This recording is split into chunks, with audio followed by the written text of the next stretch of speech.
Billis.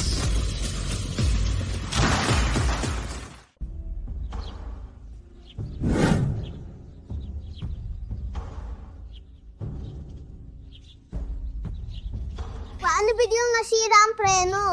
Paka-service lang ng kotse ko. Wala dapat problema. Baka may gumalaw. Boses ko, naging bata na ako tulad nung kanina. Hindi masyadong ligtas dito. Buti na lang, malapit lang sa kumpanya ng anak ko. Hahanapin ko muna siya.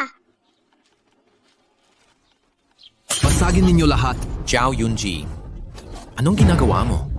Dahil lang hindi ko ibinenta sa iyo ang proyektong Jinsha Bay, dinala mo ang mga tao para sirain ang kumpanya ko? Anong nangyayari? Paano ito nangyari? Nakita ko lang na wala kang pera para mag-invest sa proyektong Jinsha Bay, kaya dumating ako para bigyan ka ng cash. Magkano ang halaga ng lahat ng ito? Heto, babayaran kita. Para may pera ka, para magpatuloy sa pag-invest sa proyekto. Ano? Huwag mong sabihin na lahat ng ito ay peke? Ganito kalaki ang kumpanya. Wala man lang isang antique ornament? Ang tingsyang mo, ganun kahabag-habag. Anong kalagayan ng kumpanya ko? Wala kang pakialam. Mabuti, tunay kang anak ko. May tibay ka ng loob. At kahit maubusan ako ng pera, makakahanap ako ng ibang investor. Hayaan mong sabihin ko sa iyo, ang proyektong Jinsha Bay ay talagang imposible para sa iyo. Sige. Tingnan natin kung sino sa Jiangcheng ang maglalakas loob mag-invest sa iyo. Sino mang maglalakas loob mag-invest ng kahit isang kusing sa iyo ay magiging kaaway ko, si Zhao Yunjie. Tara na.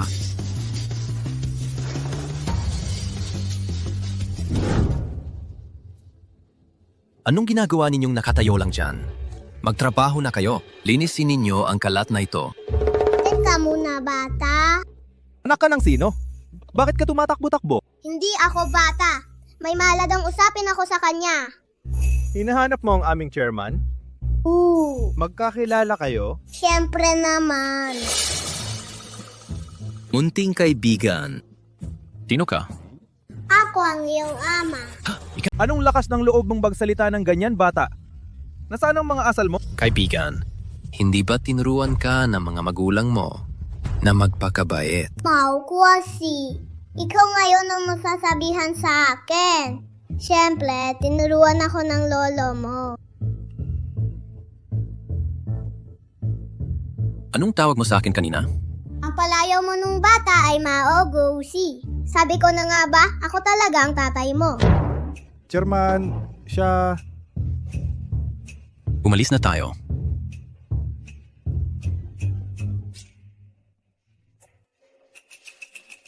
Magsalita ka.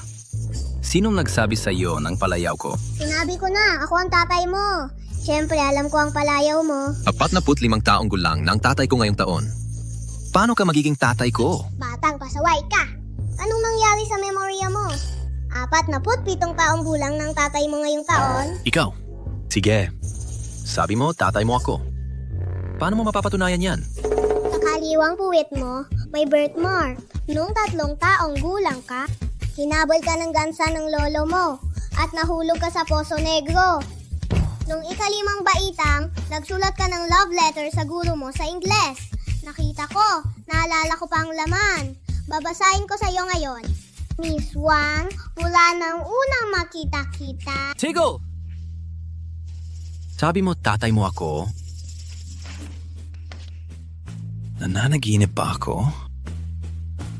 Paano ka naging ganyan? Hindi ko din alam. Nagmamaneho ako at muntik na mabangga ang isang bata. Tapos, nawala ng kontrol ang kotse at tumaob. Nang imulat ko ang mga mata ko, ganito na ako. Huwag muna natin pag-usapan yan. Sino yung lalaki kanina? Bakit ang yabang niya? Siya, ang chairman ang Xiangrui Group. Si Zhao Yunjie. Kalaban ko siya. Kalahating taon nang nakalipas, nag-aagawan kami sa bidding para sa Jinsha Bay Project. Sa huli, ako ang nanalo sa proyekto. Ayaw niyang bumitaw, kaya nitong mga nakaraang araw, habang hirap ang kumpanya ko, sinusubukan niyang bilhin ito sa mababang presyo. Mahina ang performance ng kumpanya. Pero hindi ba't lagi mo sinasabi sa akin na maayos naman ang kumpanya mo? Kapag kausap kita, syempre, ang mga magagandang balita lang ang sinasabi ko. Matandang magsasaka ka lang. Kung sasabihin kong nakukulang sa pera ang kumpanya ko, ano bang may tutulong mo? Kung mag-aalala ka lang, mas mabuti pang wag na lang. Oo nga pala, hindi pa alam ni Feyo ang tunay kong pagkatao. Kailangan kong pumunta sa Fenghua International ngayon para humingi ng investment. Malaki ang impluensya ni Zhao Yunjie sa Jiangcheng. Malakas siya. Ang tanging hindi takot sa kanya ay ang Fenghua International. Magpahinga ka muna. Fenghua International? Yung kumpanya ni Yushu ang ibig mong sabihin. Ooh. Pag-uusapan natin, palang tiya mo na siya. Sige, puntahan mo na. Pagdating mo doon, sabihin mo lang na nakita, tiyak na mag-i-invest siya sa'yo. Hey, pwedeng tumigil ka na sa pagbibiro? Yung si He Yushu ang nagtatag ng Fenghua International. Simula sa wala, siya ang nagtayo. Ginawa niyang pinakamalaking kumpanya sa Jiangcheng ang Fenghua International. Mas mayaman pa siya kaysa sa kumpanya ko. Hindi lang maganda, suplada at malamig pa ang ugali. Magsasaka ka lang, paano mo siya makikilala? Aminin ko, maganda siya. Pero talaga bang suplada siya?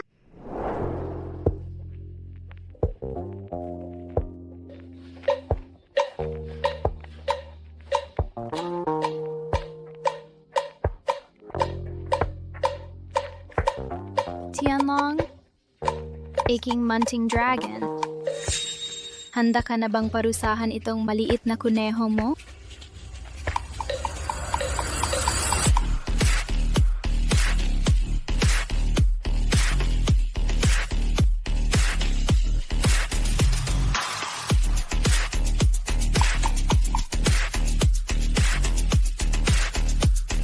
Kapatid, pababagsakin kita ng matandang mongheng ito. Subukan mo.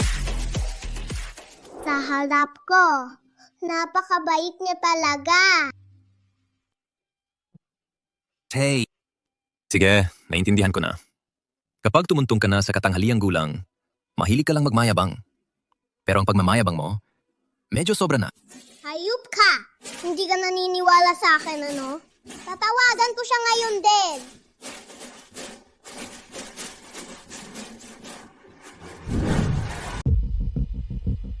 Si He Yushu nga talaga. Kilala nga kaya talaga siya ng tatay ko? Makinig! Palmanhin. Ang numerong iyong dinyal ay pansamantalang hindi maaring tawagan. Palmanhin. Bigla na lang naubusan ng load. Hey, ikaw. Magpahinga ka muna rito. Uy, Paka! Kaka, Diyos ko. isama mo ako. May kailangan pa naman akong pag-usapan sa kanya. Tay! Hey, bakit pa kailangan mong dalhin ng isang buke ng mga daisy? Mahilig sa mga daisy si Tita He. Nangako ako sa kanya, nabibigyan ko siya ng mga daisy sa susunod. Yung He Yushu na yon, siya ang pinakasikat na Black Widow sa Jiangcheng. Tinatawag siyang tinik na rosas ng mga tao. Paano siya magkakagusto sa mga daisy? Wala silang alam. Pumakatok. Basar. Bakit lalaki? Ano ang kailangan ninyo kay President He? Ako ang chairman ng Dingsheng Group, si Qin Feiyu. Narito ako ngayon para makipagkita kay President He upang humingi ng pamumuhunan. At ikaw, sino ka? Ikaw pa lang laging pinag-uusapan. Na bagong yaman ng Jiangcheng, si Qin Feiyu. Ooh, Ako, project manager ng Fenghua International, si Sun Zhang. Si President He ay kasalukuyang nasa isang meeting. Ako ang maaaring magdesisyon sa usapin ng pamumuhunan. well, Manager Sun, ano ang tingin ninyo sa aking kumpanya? Palmanin, hindi ko aprobahan ang pamumuhunang ito. Bakit? Manager Sun, maaari nating pag-usapan ito ng maayos. Pag-uusapan ng ano? Alam ba kung anong araw ngayon? Anong araw? Araw na mga puso ngayon. May plano na ako kasama si Missy na maghapunan ng magkasama pagkatapos ng trabaho. Ang iyong pamumuhunan ay maaring hintayin hanggang bukas. Ikaw pala yung ship na binanggit ni Yushu. Saan nanggaling itong batang ito? Napakawalang galang, hinahayaan mong tawagin ng ganyan si Miss He. Sa itsura mo, matagal ka na sigurang nanggugulo sa kanya. Ni hindi mo alam, ang paborito niyang bulaklak.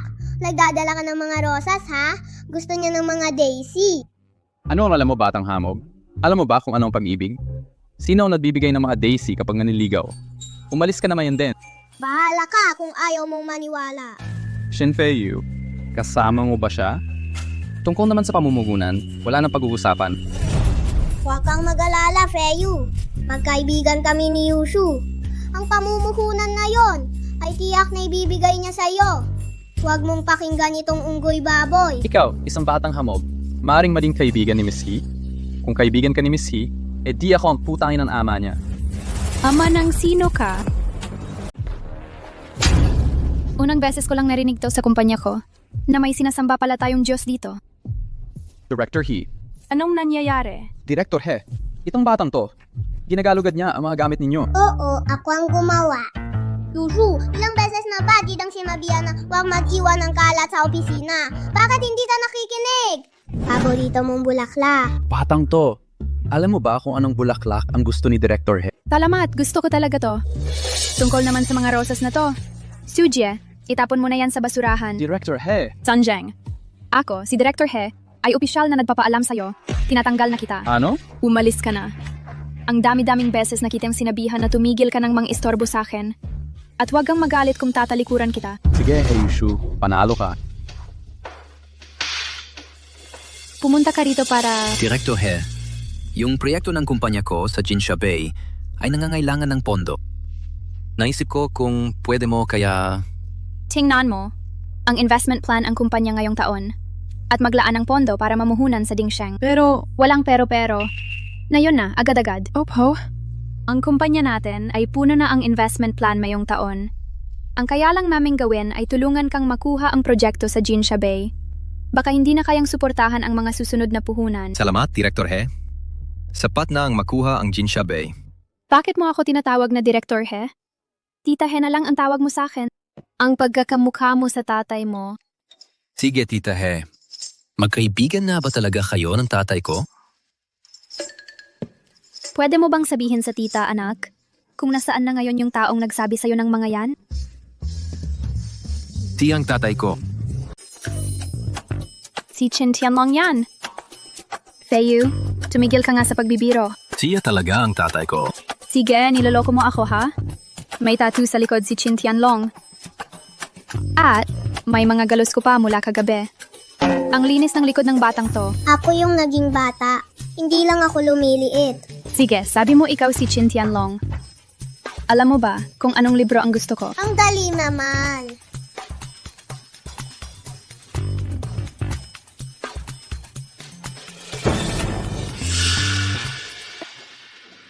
Postpartum care for sows.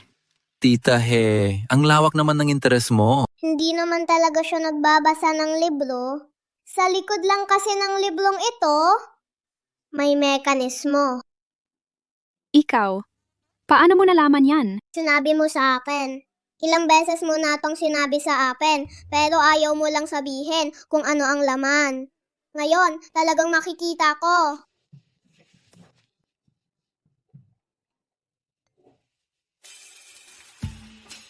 Hindi ba ito yung jade thumb ring na ibinigay mo sa akin noon? Tatay, yung jade thumb ring na binigay sa'yo ni Tita He, bakit nandun sa safe? Kasi napakamura. Milyon lang naman. Kaya itinapon ko lang sa kanal.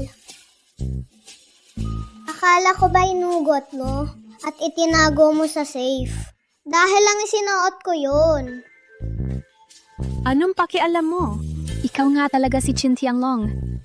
Paano ka naging ganito? Di ko rin alam. Kailangan ko ng tulong mo. Nanghihingi ka pa ng tulong sa akin? Yun ang unang regalo ko sa'yo. Nawala mo. Paano mo nasaktan ang nararamdaman ko? Mali ako. Bitawan mo muna ako. May napaka-importanting bagay talaga akong sasabihin sa'yo. Sige. Ano yon? Hayop ka! Lumabas ka muna! Sige na.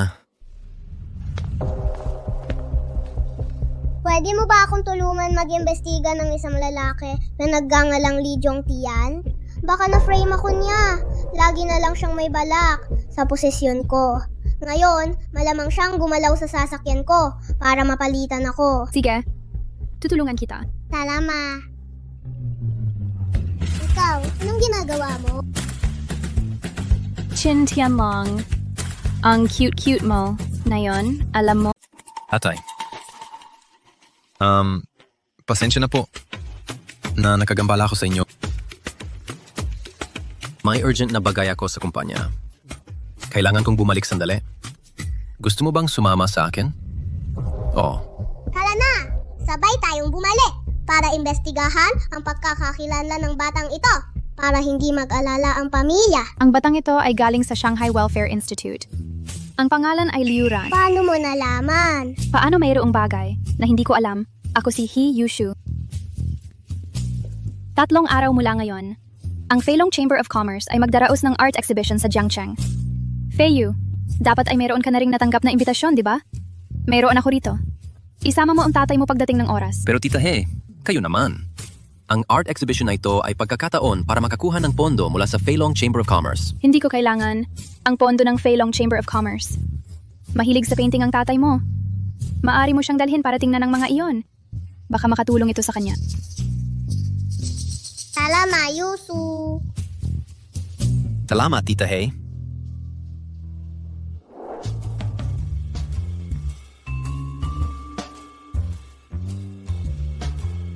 Ang galing talaga ng mga gawa ng master na ito.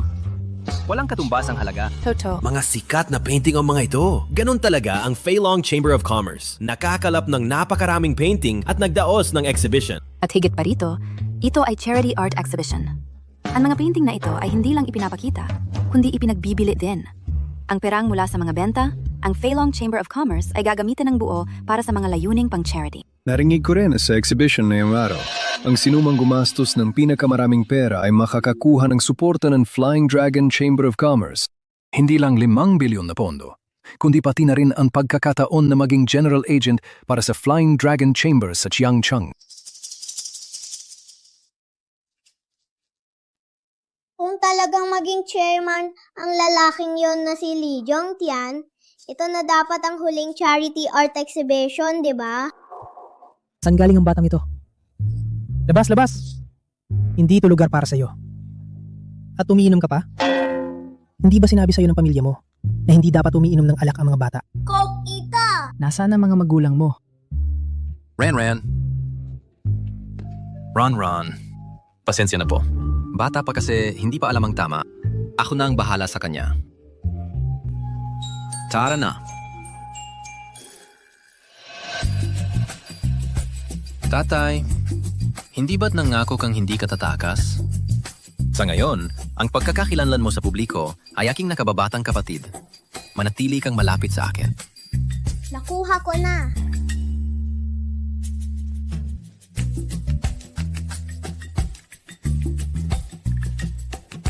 Ito pala ay ang painting ni Tang Bohu na Autumn Breeze and Silk Fan. Gustong-gusto ko ang mga gawa ni Tang Bohu. At 100 milyon lang ito.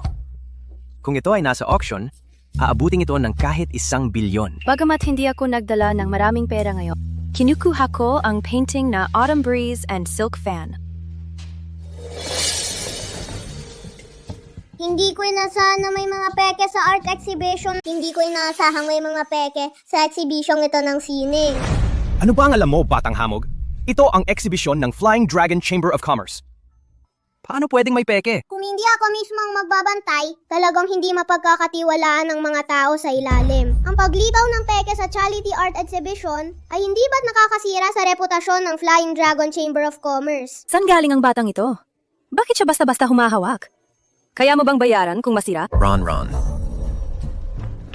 Huwag kang basta humawak dito. President Chin, kapatid mo ba ito? Ako, Paano mo nadala ang isang bata sa lugar na tulad nito? At hinayaan mong maglibot? Peke ang lalawang ito!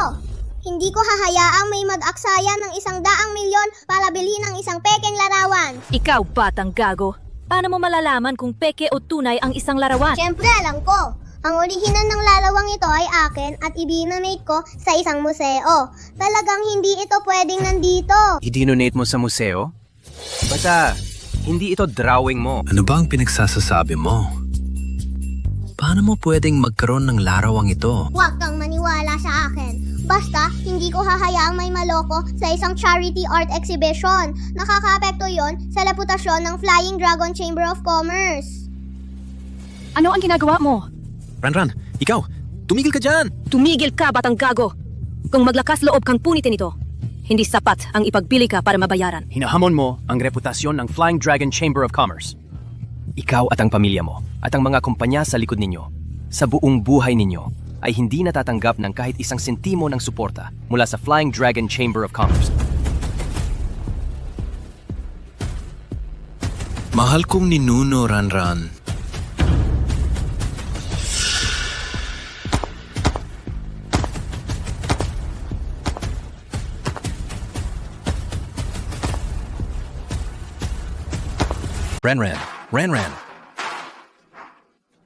President Chin, ang painting na ito na nagkakahalaga ng 200 million ay sinira lang yan ng ganito kadali. Bilang nakatatanda mong kapatid, kailangan mong magbayad. Echo? Di magbayad. Kaya ba niyang bayaran?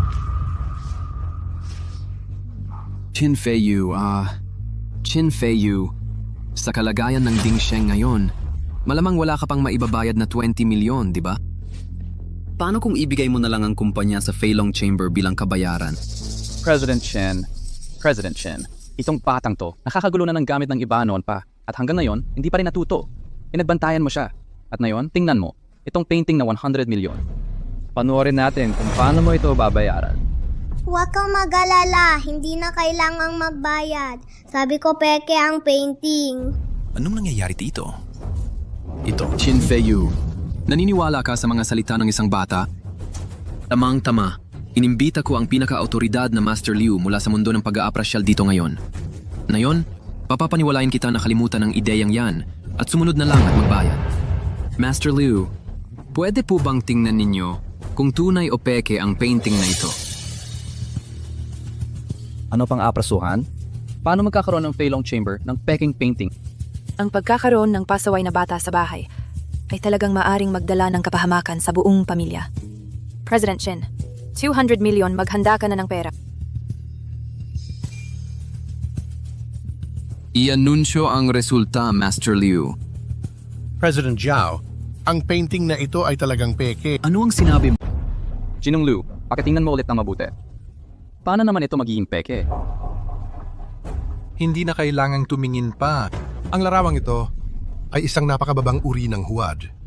Kahit sinong tagapag-uri ay malalaman na peke ito. At lahat ng ito ay mga pekeng larawan din. Nagloloko ka ba? Kanina sinabi mong peke ang larawang ito. Sige, ayos lang. Pero ngayon marami para?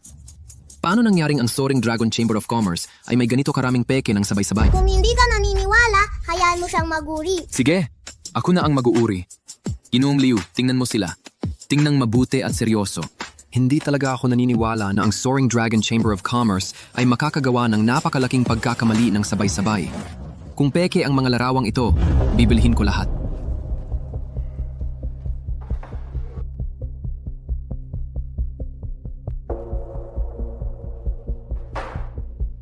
Pek ang lahat ng mga larawang ito.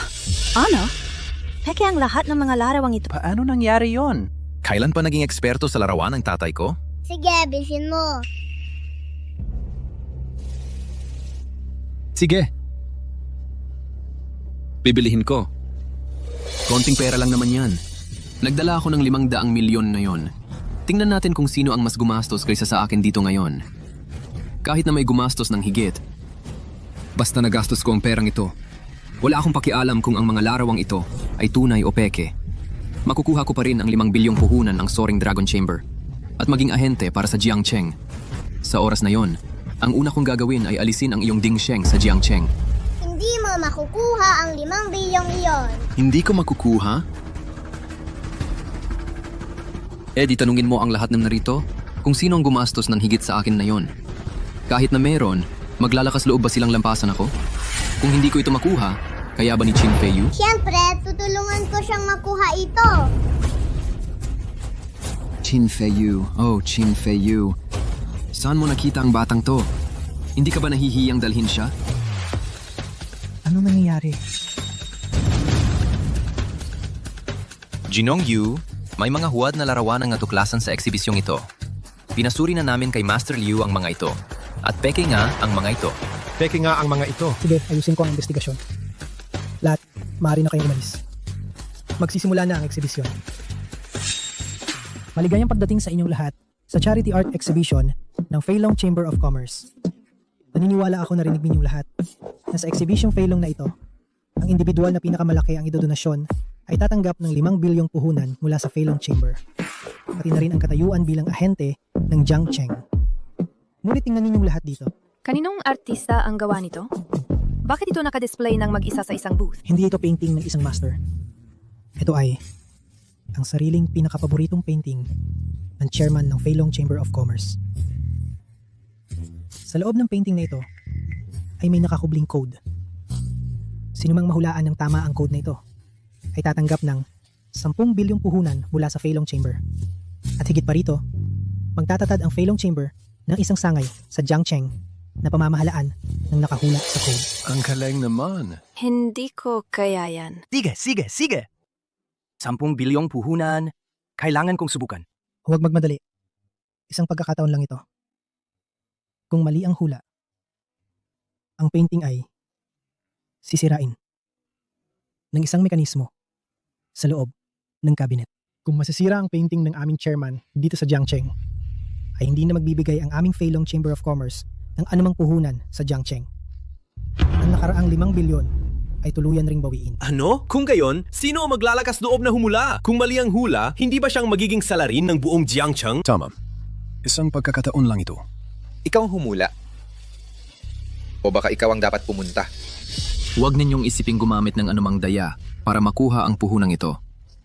Ang Feilong Chamber of Commerce ay nagdaos na ng charity art exhibitions sa mahigit 30 lungsod. Kung talagang madaling hulaan ang password, matagal nang nakuha ang 10 bilyong puhunan. Yun nga ang dahilan kung bakit kami.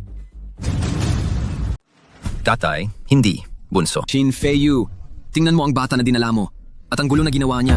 Basta, huwag mong i-enter ang password at patayin ang screen sa loob ng 5 minuto. Maliligtas pa ang painting. Bilis, bata! Patayin mo ang screen!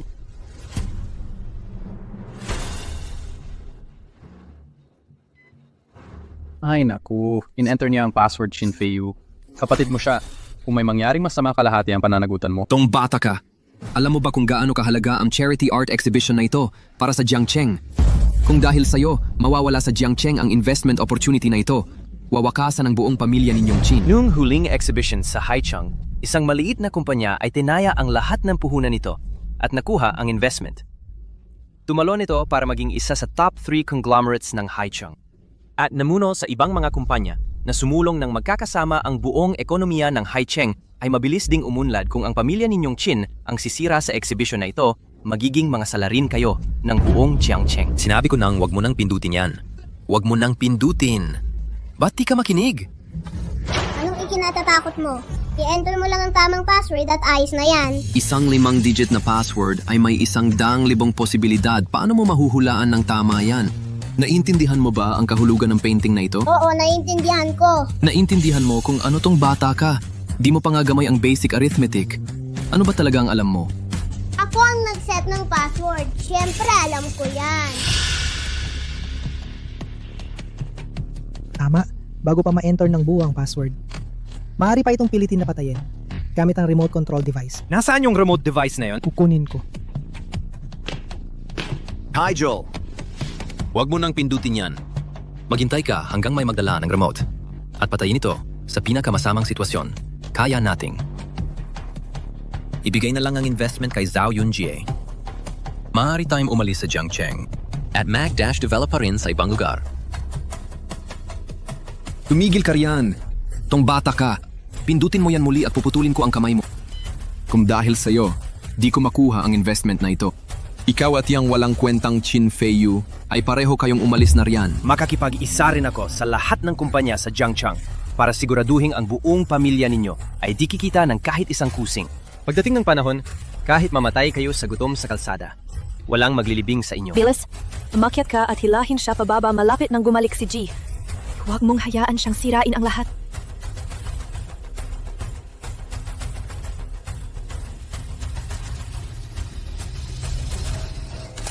Password correct.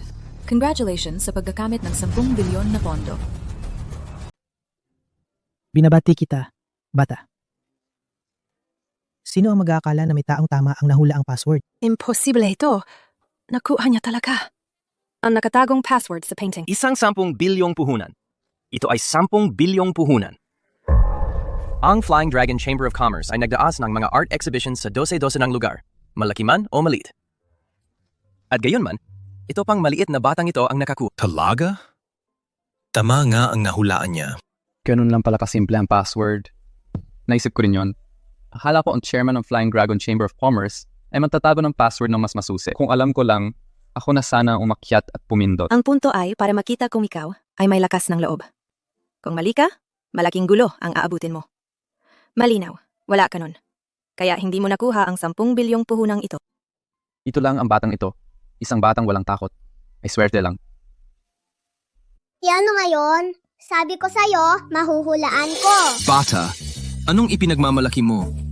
Swerte ka lang talaga. Oh, sobrang swerte. Walang ginastos na kahit piso. Nakakuha pa ng 10 bilyong puhunan. Ang ibang tao, gumastos ng daan-daang milyon para bumili ng ilang pekeng painting at nauwi sa walang puhunan. Kawawa naman. Totoy, kahit na tinulungan mo ang Ding Sheng na makuha ang 10 bilyong puhunan, ano naman? Ang paghahangad na bumalik ang Ding Sheng sa dating kalagayan. Imposibleng makipagkumpetensya sa aking Xiang Rui. Ang batang si Qin Feiyu ay hindi talaga magaling na negosyante. Sa kanyang mga kamay ang 10 bilyong ito, malamang ay magiging tulad ng sinabi mo. Sa pinakamabuti, maibabalik lang nito ang Ding Sheng sa dati nitong kalagayan. Ngunit kung ako ang tutulong sa kanya, ipamahagi ang 10 bilyong pondong ito, ang laki ng Ding Sheng ay tiyak na lalampas sa Xiang Rui. Sa panahong iyon, ang iyong kumpanya ay wala nang matitirang merkado sa Jiangsheng. Para, akala mo ba ito ay laro ng Monopoly? Sigurado ako nahihirapan ka magbilang ng pera para bumili ng candy. At gusto mo pang magnegosyo?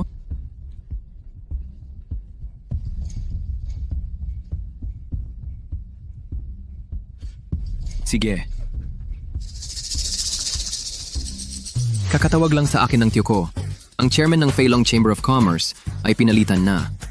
Ang iyong 10 bilyong pondo ay nawalan na ng bisa. Nawalan ng bisa ang iyong 10 bilyong pondo. Ano nangyayari? Paano biglang nawala yon? Tagapanggulo, ito... Totoo ba ito? Ang ating tagapangulo. Totoo na nung isang araw lang. Bigla siyang nawala. Pero kasalukuyan kaming nasa proseso ng paghalal ng bagong tagapangulo. Ito... Narinig mo ba yon? Qin Feiyu, wala na ang iyong 10 bilyong pampuhunan. Maghintay ka na lang na mabangkarote ang Ding Sheng. Ang 10 bilyong kapital na ito ay personal na pondo ng dating tagapangulo. Kahit magpalit sila ng tagapangulo ng 8 beses, ang kapital na ito ay ipapasok pa rin. Personal na pondo? Naiintindihan mo ba ang halaga ng pera? At personal na kayamanan pa? Alam mo ba kung ano ang ibig sabihin nitong 10 bilyon na likidong asset na ito? Maari itong ganap na suportahan ang isang buong imperyo ng negosyo. Kahit na siya ay ang tagapangulo ng Feilong Chamber of Commerce, hindi siya magkakaroon ng ekstrang 10 bilyon na magagamit ng basta-basta. Dahil masyadong makitid ang iyong pananaw, 10 bilyong likidong asset lang yan. Nag-iinarte ka lang. Makitid ang pananaw ni Binibining Zhao. Ang Xiang Rui Group ni Binibining Zhao ay isa sa pinakamagaling sa Jiangcheng. Siya mismo ay hinahanggaan ng mga pinuno ng Jiangcheng. At ang lakas ng loob mong sabihing makitid ang pananaw niya? Ikaw, bata ka.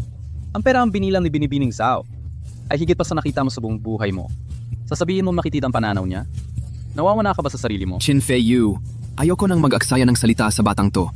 Sasabihin ko sa iyo ngayon, wala na ang iyong 10 bilyong pondo. Lahat ng nandito ngayon, kung sino man ang maglakas loob magpondo sa Ding Sheng kahit piso, ibig sabihin, kalaban nila ako, si Zhao Yunjie. Iano kung kalaban ka namin? Basta nandito ako. Hindi mababangkarote ang Ding Sheng.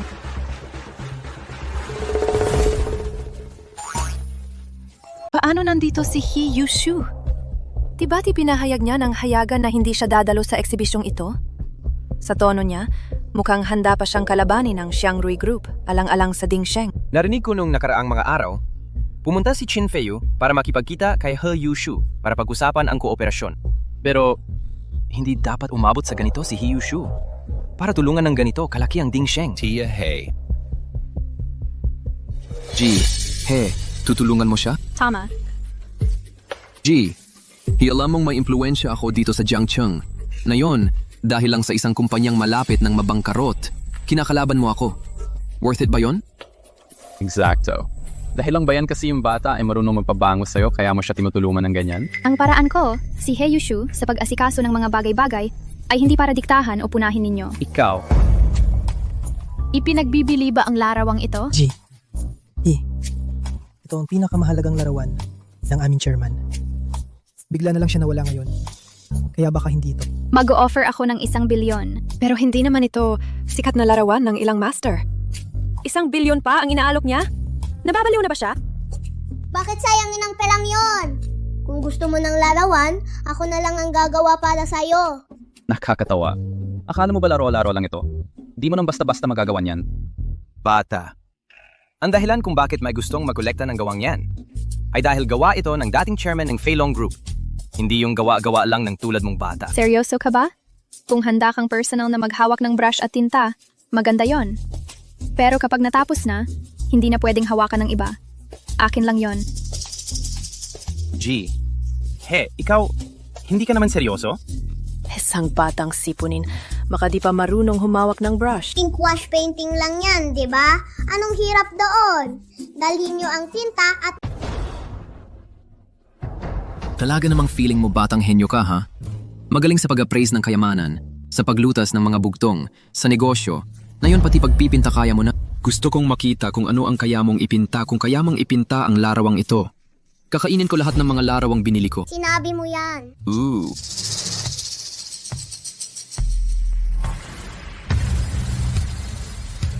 Isang batang 8 taong gulang gustong magpinta ng tanawin. Alam ba niya ang mga pamamaraan? Pero alam mo ba, yung paghawak niya sa brush, parang professional na. Napapanggap lang yan. Sa tingin ko sobrang yabang ng batang to. Swerte lang siya kanina sa paghulaan ng password. Ngayon magpapasik ito sa harap ng lahat. Hindi man ang tiningnan ng sarili kung may kakayahan ba siya. Kaya rin palang magpinta ng tatay ko. Isang henyo, tunay na henyo. Ang larawang ito, kahit hindi kasing galing ng yung kay chairman ng Flying Dragon Chamber of Commerce, ay medyo maunlad na. Isang batang 8 taong gulang, nakakapinta ng ganito sa ganitong maikling panahon. Kalokohan yan, ang larawang ito. Ang pinakamagandang gawa ko. Teka nga. Paano? Paano ito nangyari? Paano kaya na hindi ko kailanman narinig ang tungkol sa'yo? Nasa Jiangcheng ako at hindi ko man lang alam na may katulad mo. Exacto. Marunong siyang magpinta, mag-appraise ng mga painting, at mag-solve ng mga riddles. Ngayon, nagsisimula na akong maniwala na kapag sinabi niyang marunong siya sa negosyo, totoo lahat yon. Ang galing. Isang batang ganyan. Hindi dapat naging hindi kilala. Nakita ko ito ng sarili kong mga mata. Ano bang imposible? Well, gustuhan mo ba? Gustong-gusto ko ito. Basta iginuhit mo lahat gusto ko. Ipapa-frame ko ito sa isang gintong frame na may brilyante. President He, talaga bang ganong klaseng koleksyon ang halaga? Nung painting nitong batang to? Nag-uumapaw ba ang maternal instincts mo? Gusto mo na ng bata ngayon? Para sa kanya, hindi mo lang tinanggal ang isang veteranong empleyado. Gusto mo pang iligtas ang isang kumpanyang halos mangkarote na. Eh ano kung ganoon ako? Si Chin, Feiyu, ay anak ng isang napaka-importanteng kaibigan ko. Kahit ang sarili kong kumpanya ay mabangkarote, hindi ko hahayaang mabangkarote ang kanyang kumpanya. Hindi na kailangang maging drama. Kapag dumating na ang 10 bilyon, maayos ko naman ang mga bagay-bagay at ang Ding Sheng ay malapit nang maging leader sa Jiangcheng. President Chin, ang kumpanya mo ba ay bumagsak na sa puntong kailangan ng pamahalaan ng isang bata? Kung tatanungin mo ako, mas mabuti pang magdeklara ka na lang ng bankruptcy. Ano ba ang gustong gawin ng tatay ko? Malinaw naman na isa lang siyang matandang magsasaka. Ano bang alam niya sa pagpapatakbo ng negosyo? Kailangan ba niyang magmayabang ng ganyan dito? Chin Feiyu, hindi mo naman talaga iniisip na dahil lang nakakuha ka ng bilyon-bilyong investment, Magagamit mo talaga yon, di ba? Hindi ka naman talaga naniniwala na sa pag-asa sa batang to ay mababago ang lahat, di ba? Kahit wala ang investment na ito, kaya ako pa rin ibalik ang sitwasyon. Chin Feiyu, Chin Feiyu, iniisip mo bang sa pag-asa kay He Yushu ay may magagawa, ganun ba? Oo, si He Yushu ay may impluensya sa Jiangcheng. Pero hindi sapat yon para maging kahanga-hanga. Sapat na yun para sa'yo.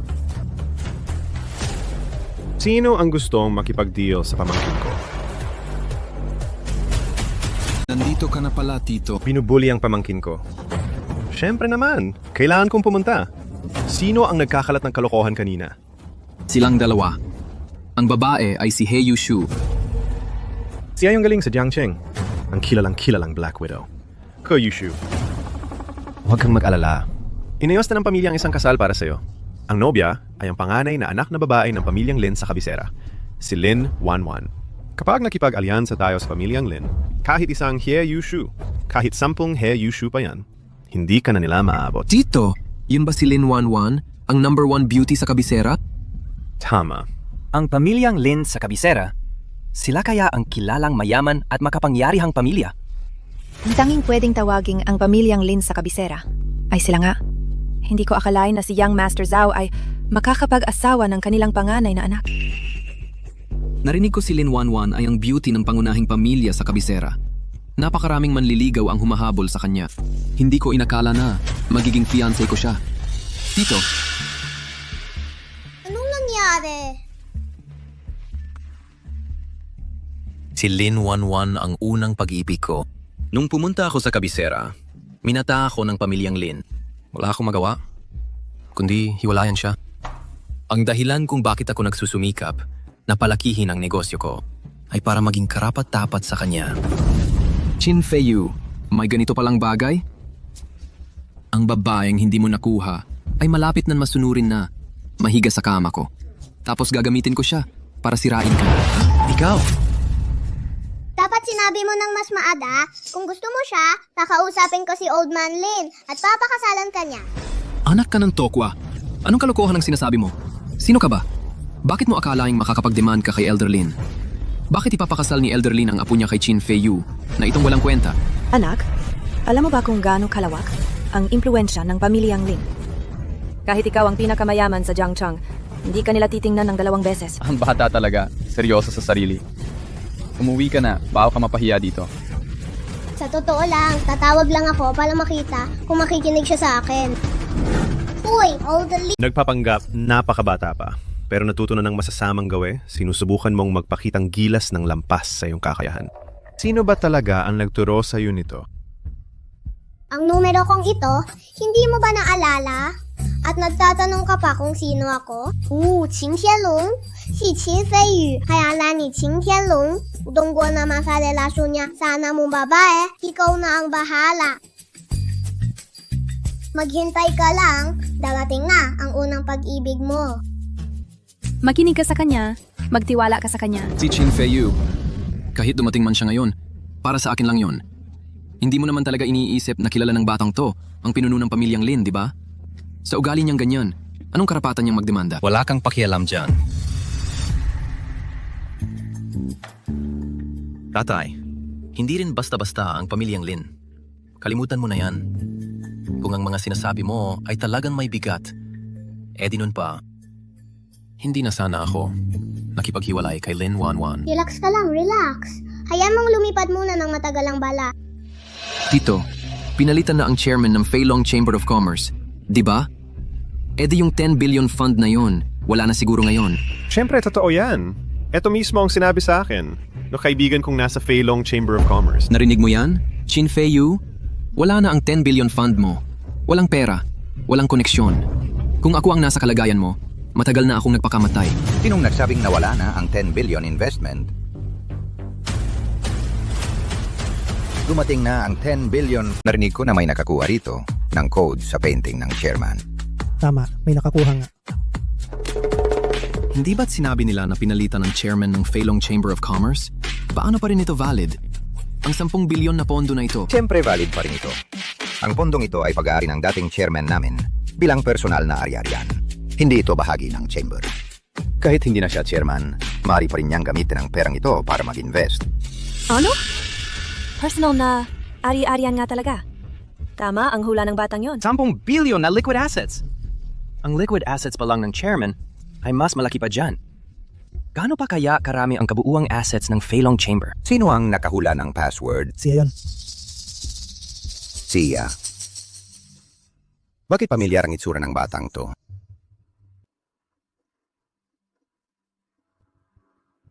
Hindi ba to ang bata na hinahanap ng bagong chairman?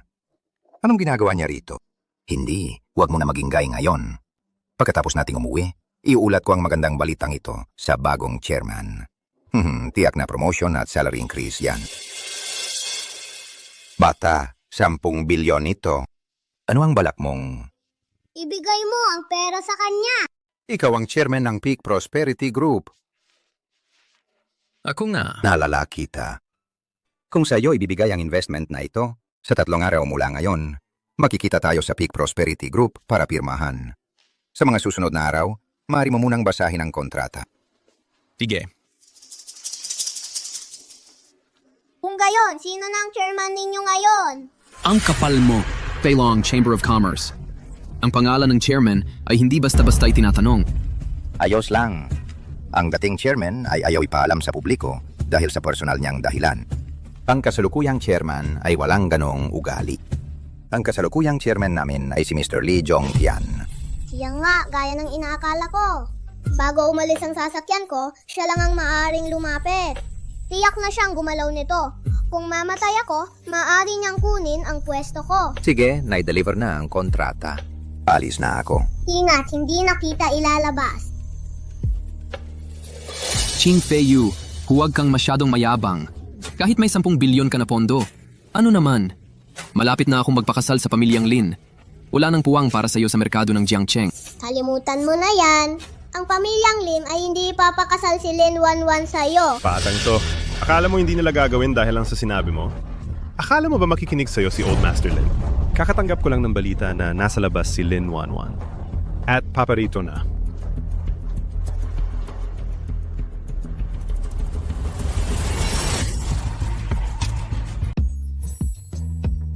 Ito ang pinakamaganda sa kabisera. Lin Wanwan? Ang ganda-ganda niya. Talagang pinatpala sa ganda at yaman. Ang swerte ni Young Master Zhao. Maganda nga siya. Pero hindi pa rin siya makakapantay sa'yo. Kumusta, Miss Lin? Ako ay mula sa angkan ng Su. Ako si Su Eugene. Angkan Eng Su? Tama. Noong nakaraan, dumalaw kami sa angkan ng Lin para mag-alok ng kasal. Hindi ba't gusto ka ng angkan ng Lin na pakasalan ng pamangkin ko? Tingnan mo. Ito ang pamangkin ko, si Zhao Yunjie. Kaya, hindi ba't isa siyang napakagandang binata? Wanwan, kumusta? Ako ang iyong nobyo, si Zhao Yunjie. Dahil kayo ang nakipagkasundo sa angkan ng Lin. Hanapin ninyo kung sino ang nakipagkasundo sa inyo. Hindi ako pumayag. Ito? Ayaw mo? Ayaw mo? Eh bakit ka nakasuot ng damit pangkasal? Paumanhin. Ang damit pangkasal na suot ko ngayon ay hindi para sa'yo, kundi para sa iba. Ano? Para sa iba? Feiyu.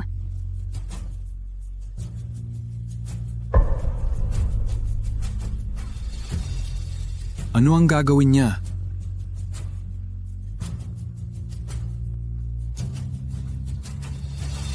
Lin Wanwan, anong ginagawa mo? Ginayakap ko ang taong mahal ko. Anong problema? Ikaw? Ito pala ang itinago mo sa pamilya Lin. Sa harap ng publiko, may lakas ka ng loob na gawin ito.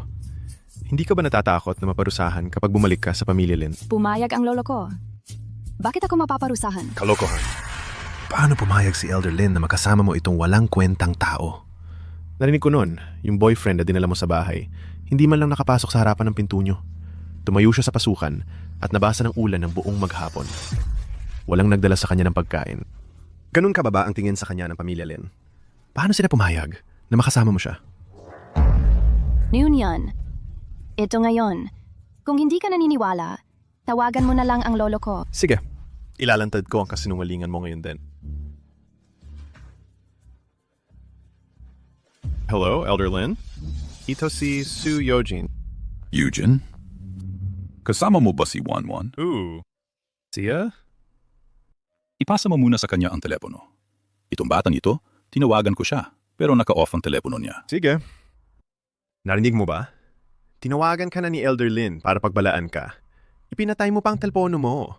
Ngayon, gusto kanyang tanungin ng personal. Mag-ingat ka. Hello, Lolo. Nakilala mo na ba si Chin Feiyu? Nakilala ko na. Bilisan mo at pakasalan mo siya. Kung talagang kailangan, matulog ka na lang sa kanya na yung gabi at mag-iwan ng binhi. Ano man ang gawin mo, huwag mo siyang pakawalan. Lolo, ikaw, anong sinasabi mo? Hindi ako nagbibiro sa iyo. Tama ba ang naririnig ko? Si Old Master Lin ba talaga yan sa telepono? Paano niya nasabi ang ganon? Baka naman si Chin Feiyu ay may talagang pambihirang talento para makuha ang paghanga ni Old Master Lin. Imposible yan. Old Master Lin, may kasunduan tayo noon. Ipinangako mo si Lin Wanwan sa pamangkin ko kay Zhao Yunjie. Babaliktad ka na ba ngayon sa usapan? Hindi ako bumabaliktad. Kundi si Chin Feiyu ay nakakakilala ng napaka-importanteng tao.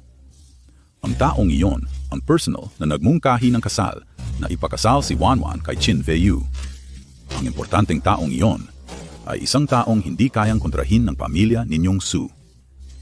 Hindi rin kayang kontrahin ng pamilya kong Lin. Hindi pwedeng siya. Kung talagang may kilala siyang importanteng tao, malapit na sana siyang mabaon sa utang ng kanyang kumpanya. Tama. Old Master Lin. Paano makakakilala si Chin Feiyu ng importanteng tao? Nagkakamali ka ba? Hindi pa naman sinayal ang matandang ito. Tama na. Tapos na ang usapan. Hello? Hello? Old Master Lin! Anong nangyayari? Anong importanteng tao? Marahil ang pamilya Lin ay narinig na nakatanggap ka ng 10 bilyon na puhunan mula sa Feilong Chamber of Commerce. Iniisip nila na kilala mo ang chairman ng Feilong Chamber of Commerce at nakikita nila ang walang hanggang kinabukasan para sa iyo. Sige, Chin Feiyu, ikaw at kayong lahat, maghintay kayo. Tara na. Hindi mo pa kinuha ang peke painting. Hindi mo man lang ito Medyo naantala tayo ng ilang sandali.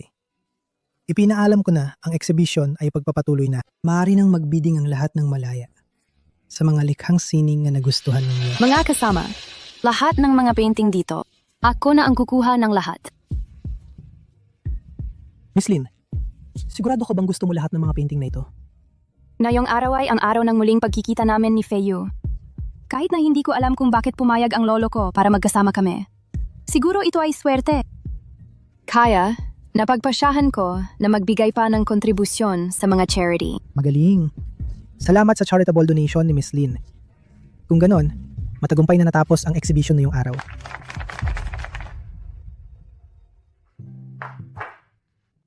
Kayong dalawa, may matibay na pinagsamahan na. Bakit hindi na lang kayo magpakasal? Siya Bunso ko siya. Gusto niyang magpanggap na matanda. Huwag mo siyang pansinin. At itong si Binibini. Ito si He Yushu. Tita He? Tita He, sa tingin ko si Ranran ay may punto. Dahil pumayag na si Old Master Lin, bakit hindi na lang kumuha ng marriage certificate?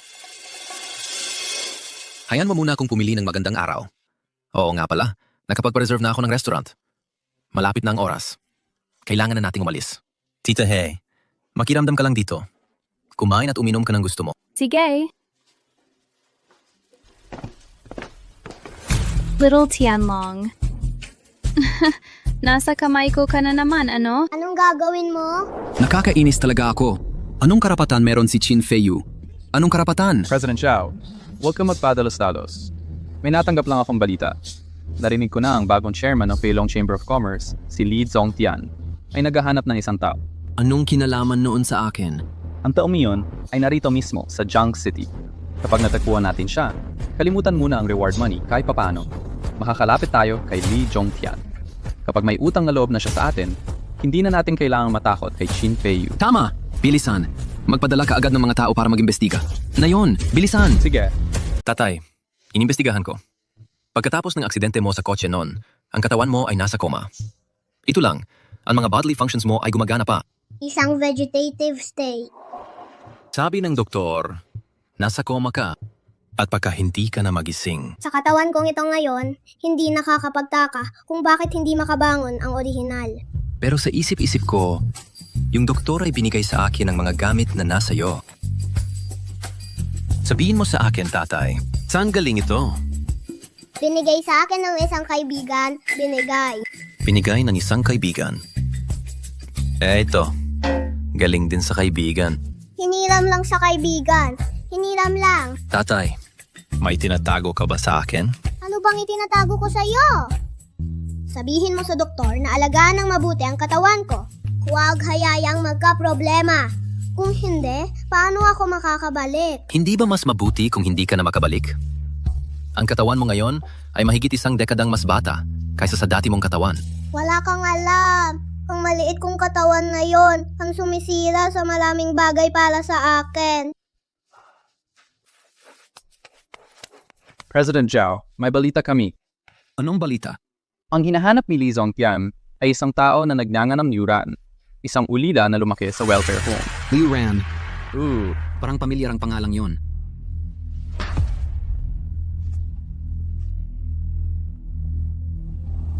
Siya nga. Itong maliit na batang to. Kaya na tayo kikilos? Bukas na ba ang araw para kay Qin Feiyu at sa signing ceremony ng Feilong Chamber? Narinig kong darating si Li Zongtian sa Jiang City. Kung ganoon, humanap tayo ng pagkakataon bukas para ihatid ang batang to direkta kay Li Zongtian. Mabuti. Sige, gawin mo na. Feiyu, malapit ka nang kumirma ng kontratang 10 bilyon ang halaga. Congratulations! Salamat, Tita He. Nasaan ang tatay mo? Sabi niya, pumunta raw siya sa exchange. Nagisa? Gusto ko sanang may kasama siya pero ayaw niyang makinig. Sabi niya, hindi na raw siya bata. Hindi siya bata. Pero ang katawan niya, bata pa rin. Hindi kailangan kong tingnan siya.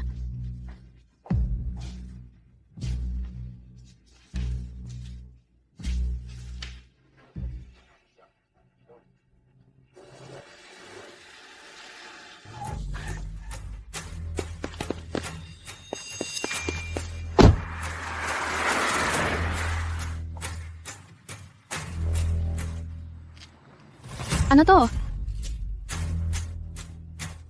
Hala! May problema si Tianlong? Feiyu, tingnan mo to. Nakita ko ito sa sahig. Hinanap ko na lahat dito. Wala siyang makita. Hindi rin makontakt ang phone niya. May hinala akong may nangyari sa kanya. Ano? Chen Sheng, ang tatay ko, hindi. Nawawala ang kapatid ko. Itigil agad ang signing ceremony. Tawagan agad ang pulisya. Hanapin muna natin siya. Naintindihan ko. Alam mo bang ginagawa mo? Sino ba talaga ang nagutos sa'yo?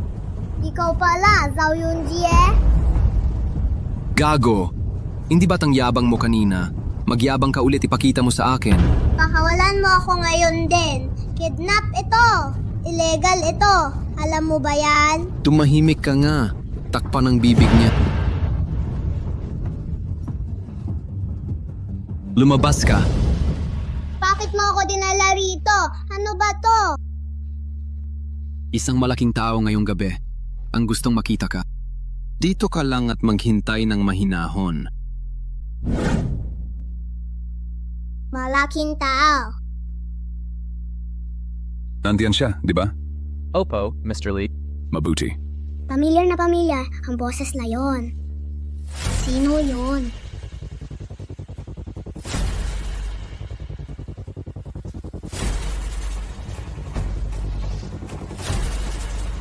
Paano naging siya yun? Bakit si Li Zongtian? Bakit siya nasa Jiang City? At pinapunta pa niya si Zhao Yunjie na Italia ako dalhin dito. Kaya ba? Nalaman niya ang tunay kong pagkatao? Sa wakas, nakita na rin kita. Hindi ko inakalang nasa Jiang City ka. Kaya talagang nakilala niya ako. At ang laki na ng pinagbago mo. Hindi ko rin inasahan na makita ka dito. Narinig kong ikaw na ngayon, ang chairman ng Feilong Chamber of Commerce. Sana'y mapatawad mo ako. Napilitan lang ako. Napilitan! At ganito ang trato mo sa akin. Ikaw. Hindi, kailangan ko makahanap ng paraan para makatakas. Mabagsik si Li Zongtian. Alam niyang buhay pa ako, tiyak na hindi niya ako palalayain. Anong balak mong gawin? Hindi mo kailangan matakot sa akin. Hindi makakalaban ang katawan kong ito. Kaya ba ngayon, dito na ako mamamatay ng tuluyan?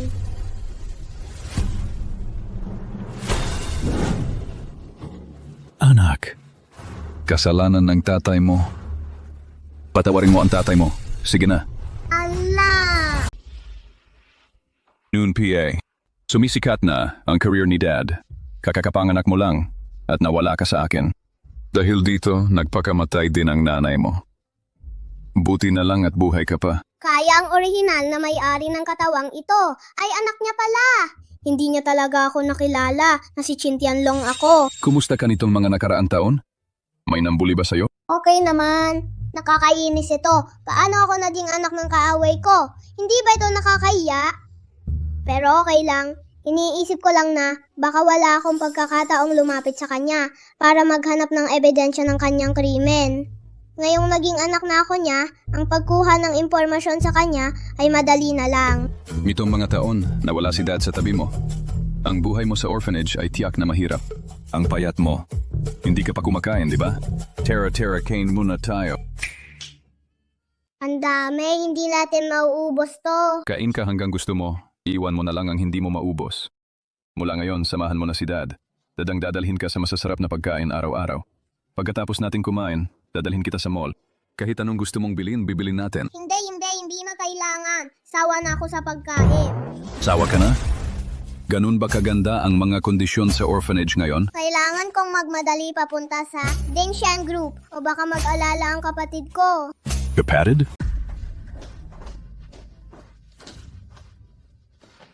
Tita Hey, huwag muna magpanik. Naganap na kami sa palibot, pero wala pa ring nahanap na bakas. Paano ako hindi magpanik? Tita Hey, hinahanap na ng pulis. At ang haling tapat sa gitna ng lungsod. Huwag mag-alala. Magiging maayos ang lahat. Sana nga. President Chin, narito ang Feilong Chamber of Commerce. President Chin, ayos na ba ang kontrata? Ayos na. Kung gayon, pirmahan na natin ang kontrata. Sige. Sandali.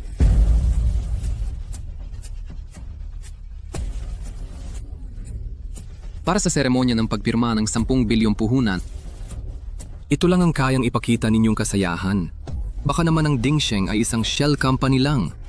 Kahit na makuha mo ang 10 bilyon, huwag mong gamitin lahat para bayaran ang mga utang. Malapit nang makuha ni Feiyu ang 10 bilyong puhunan. Ang iyong Xiangrui ay nag-ooperate sa katulad na larangan ng negosyo, tulad ng Dingsheng. Malapit na niyang dominahin ang pamilihan ng Jiang City. At may lakas ka pa ng loob na pumunta rito at maghambog. 10 bilyong puhunan? Ano? Sa tingin mo ba siya lang si Chin Feiyu, ang may 10 bilyong puhunan? Ano ang ibig mong sabihin?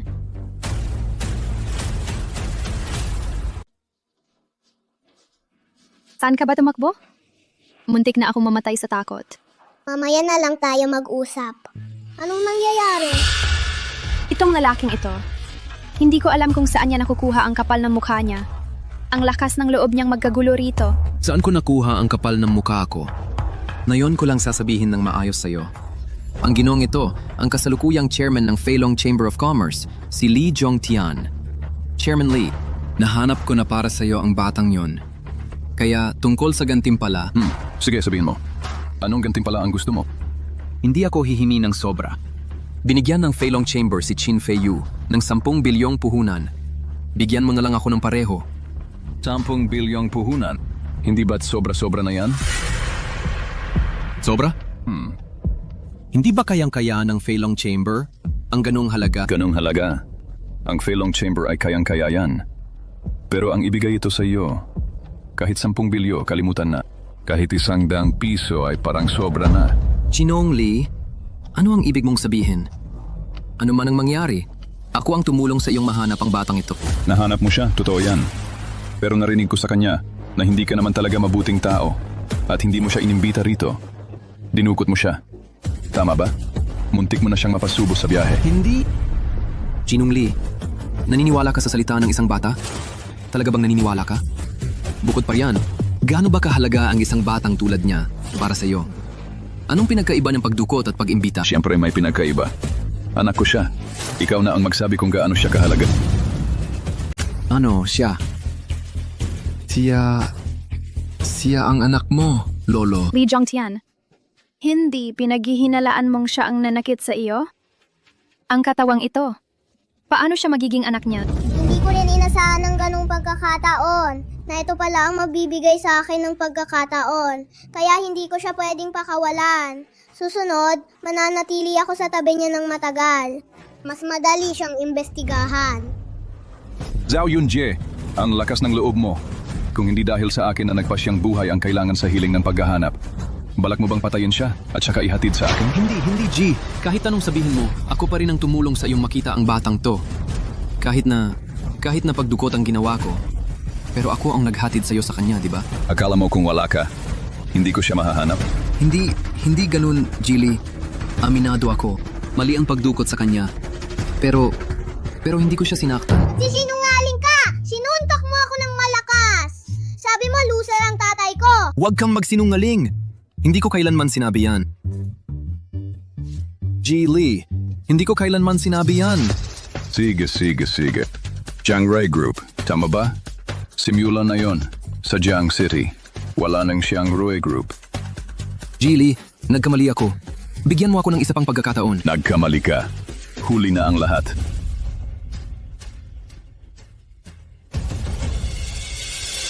Narinig ko kay Ranran na maayos ang pag-aalaga mo sa kanya.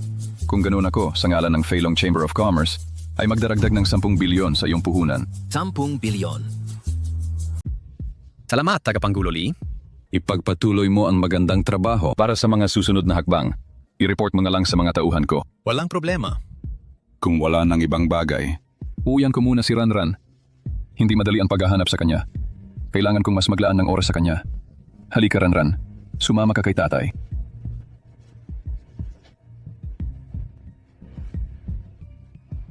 Dagdagan ng isa pang 10 bilyon ng pondo. 20 bilyon na ang kabuuan nito. Ngayon talagang angat na ang Ding Sheng. Hindi pa natin nababanggit ang Xiangrui Group na yung na-offend nila ang Feilong Chamber kapag nababankrupt na ang Xiangrui, wala nang ibang kakompetensya. Tiyak na mabilis ang pag-unlad ng Ding Sheng. Itong bata, talagang swerte ni Qin Feiyu. Bakit hindi ko ito narinig noon na may ganito siyang nakababatang kapatid? Li Jongtian, Qin Feiyu, at itong malikot na bata, hindi pa ako tapos sa inyo. Presidente Zhao, ang Feilong Chamber, kami... Lumabas ka!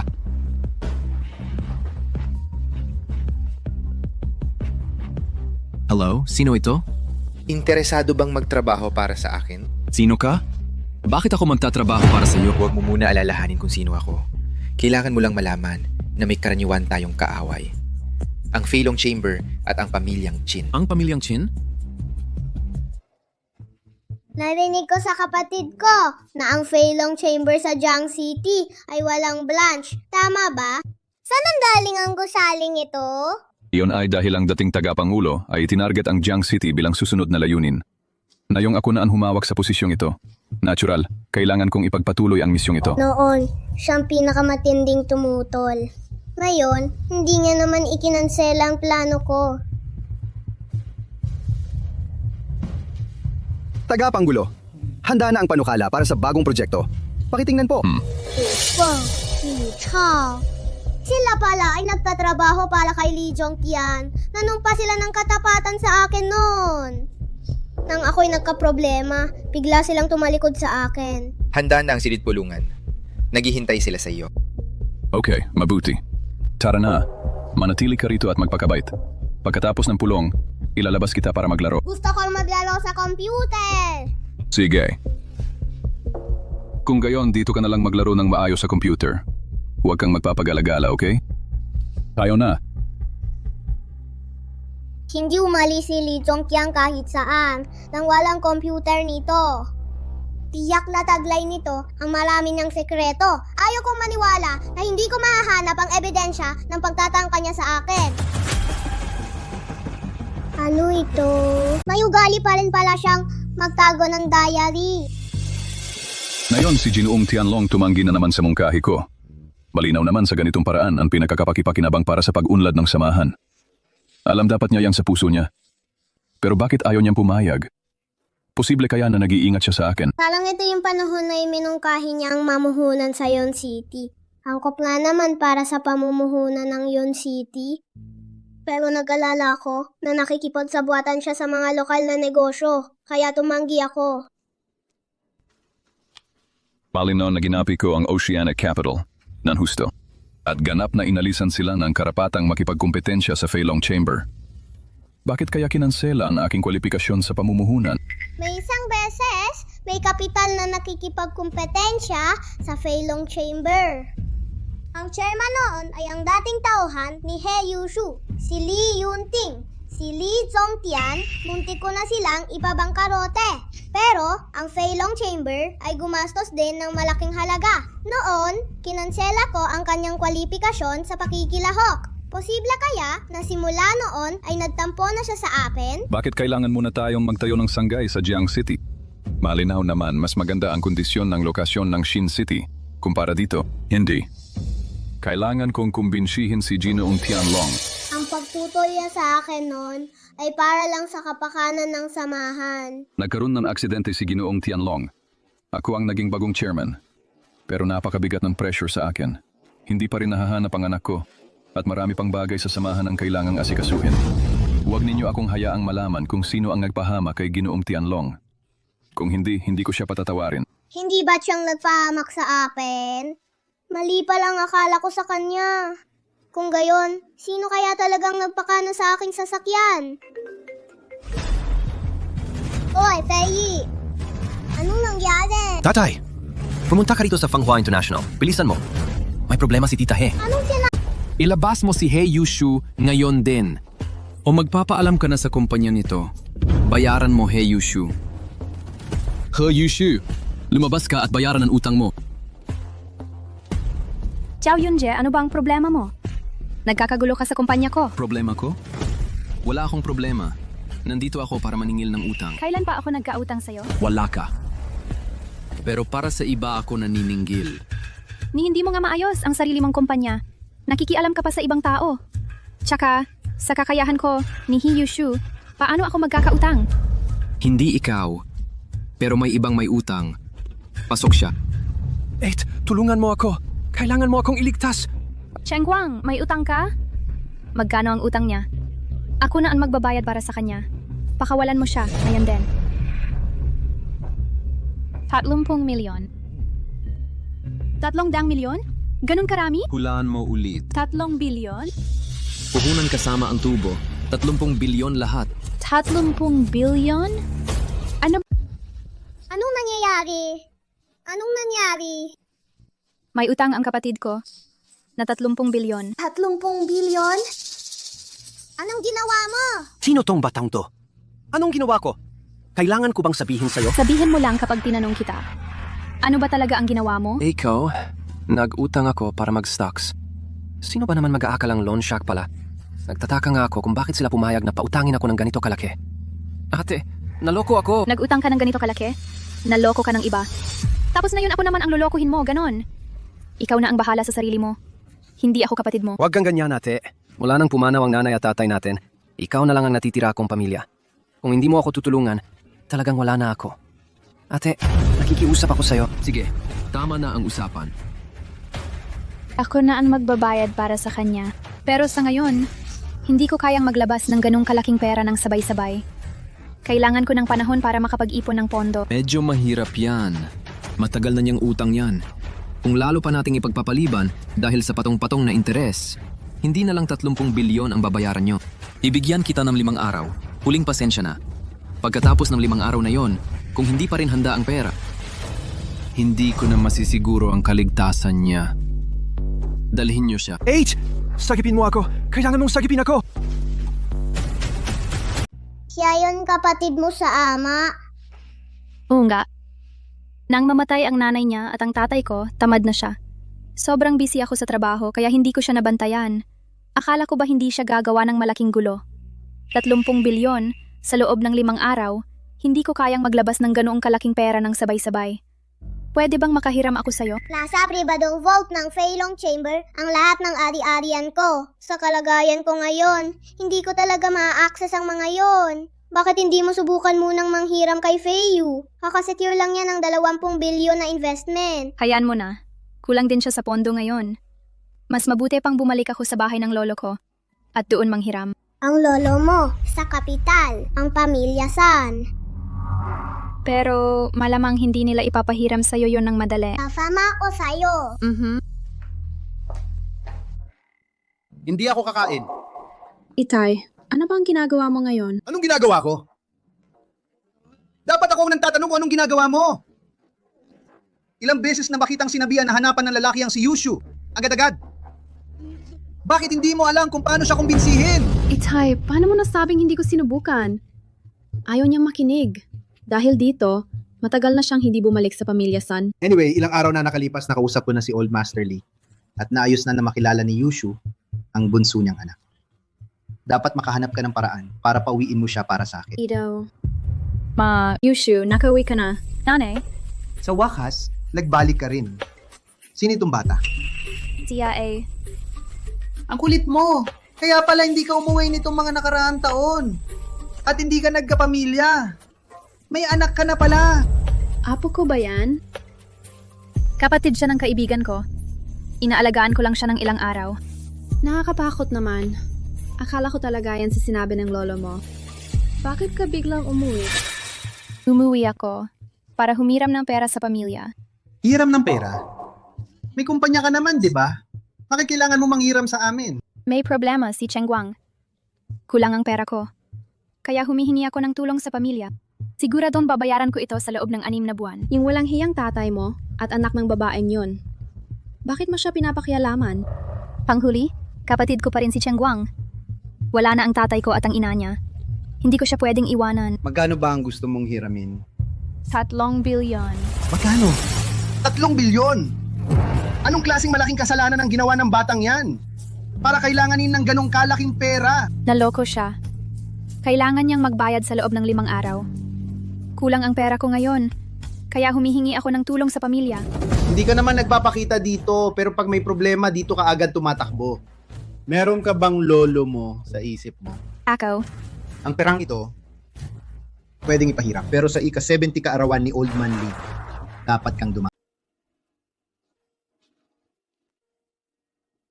Pagdiriwang ng ika-7 kaarawan. Bakit hindi ikaw na lang ang pumunta? Sa kabisera, ang pinaka-ma-impluwensyang pamilya ay ang pamilyang Lin.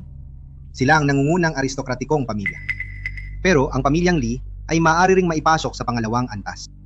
Matanda na ako. Ang mga ganyang usaping panlipunan, dapat ay kayo na ang bahala, mga nakababatang henerasyon.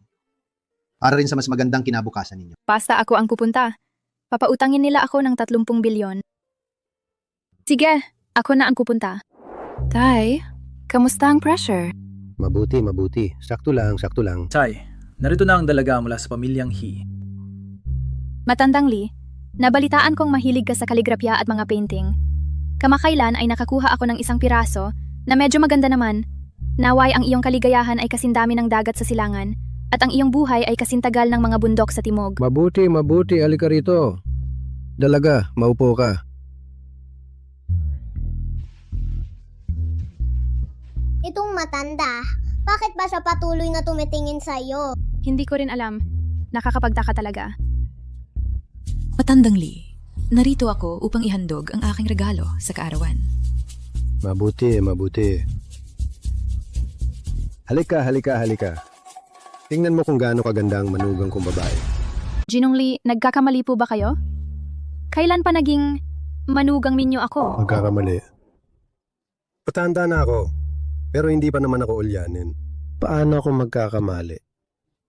Hindi ba't ikaw ang babaeng, he? Oo, ako nga. Pero... di wala ngang mali.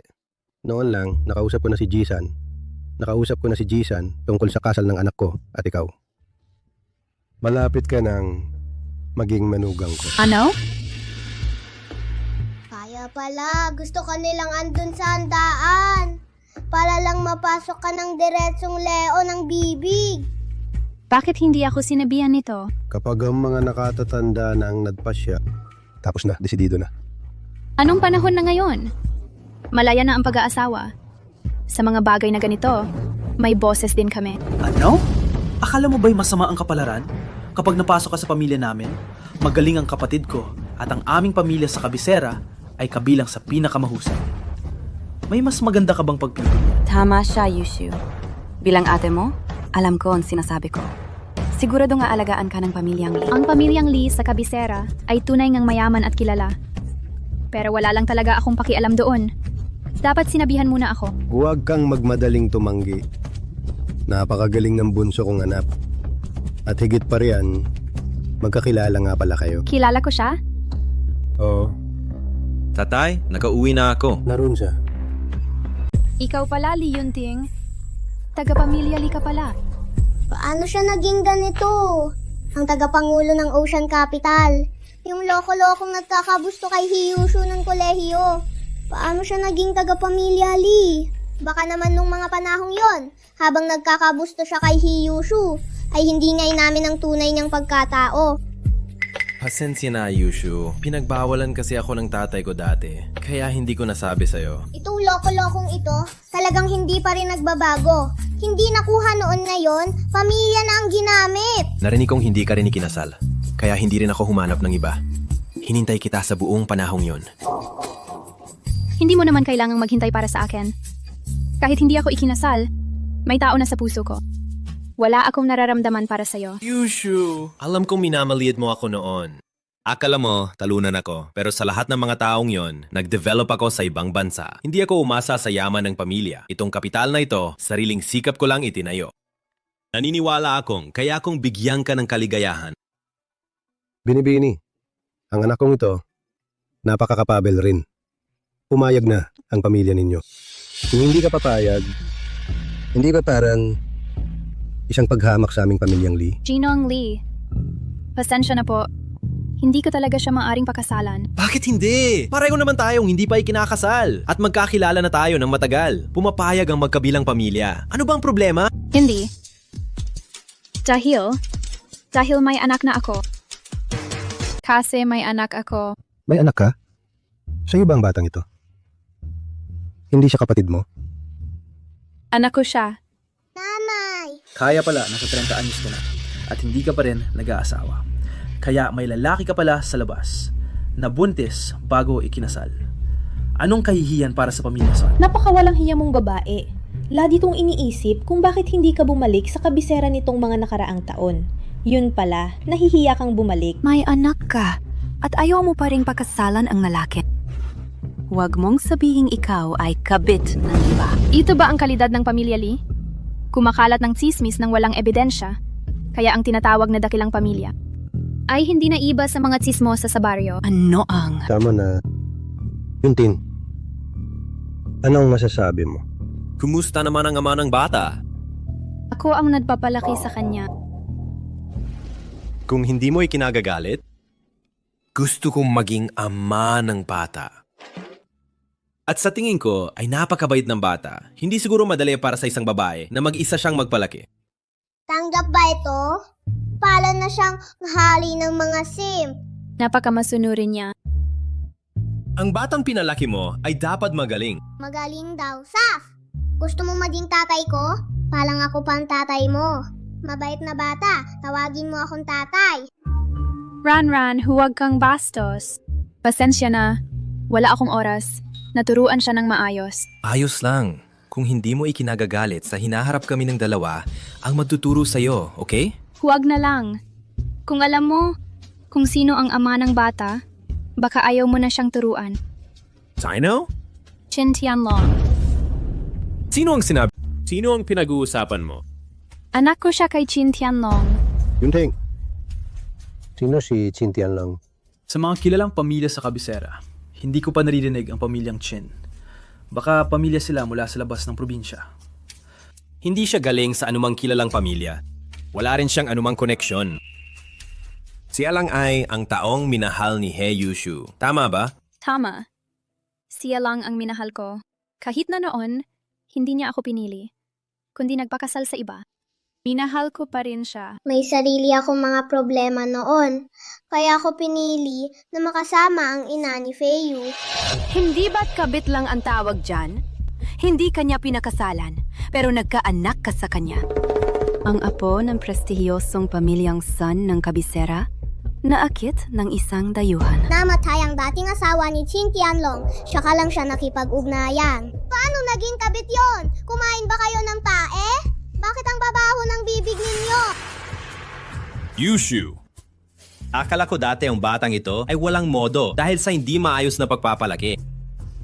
Anak pala ni Chin Tianlong. Kaya pala, usapin ng lahi. Anak siya ni Chin Tianlong. Anong modo nga asahan mo sa kanya? Ikaw ang may karapatang magsalita tungkol kay Chin Tianlong. Ano ka ba? Hindi ako magpapakagaya mo mga batang hamog. At saka patay na si Chin Tianlong. Hindi na kailangan banggitin pa ang pangalan niya. Patay na raw siya? Ang alam ng iba, nawala lang siya. Paano mo nasabing patay na siya? Ang tagal na niyang nawawala. Sa tingin mo ay buhay pa siya? Yun, Ting. Kung gayon, sabihin mo sa akin ngayon, totoong ba na may pakialam ka na may anak siya? Hey, hindi naman tayo naghihirap sa pera. Pagkatapos nating ikasal, pwedeng ipaalaga na lang natin sa ibang bata. Mabuti. Naganda na ako ng mga pamana. Sumangayon na ang iyong lolo at ang iba pa. Dapat kang pakasalan ng aking anak. At paano kung tumanggi ako? Tatanggi? Ang aming pamilyang Lee ay hindi pa nga nanghihiya sa'yo bilang marumi. Ikaw pa ngayon ang mapili. Huwag mong kalimutan, ang pamilya ng iyong lolo ay nasa panig na namin ngayon. Sa tingin mo ba makakapagtanggi ka at makakaalis pa sa kabisera?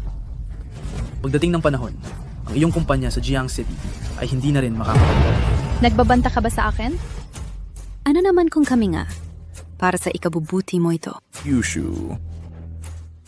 Kung papayag ka lang, maaari na tayong magpakasal ka agad.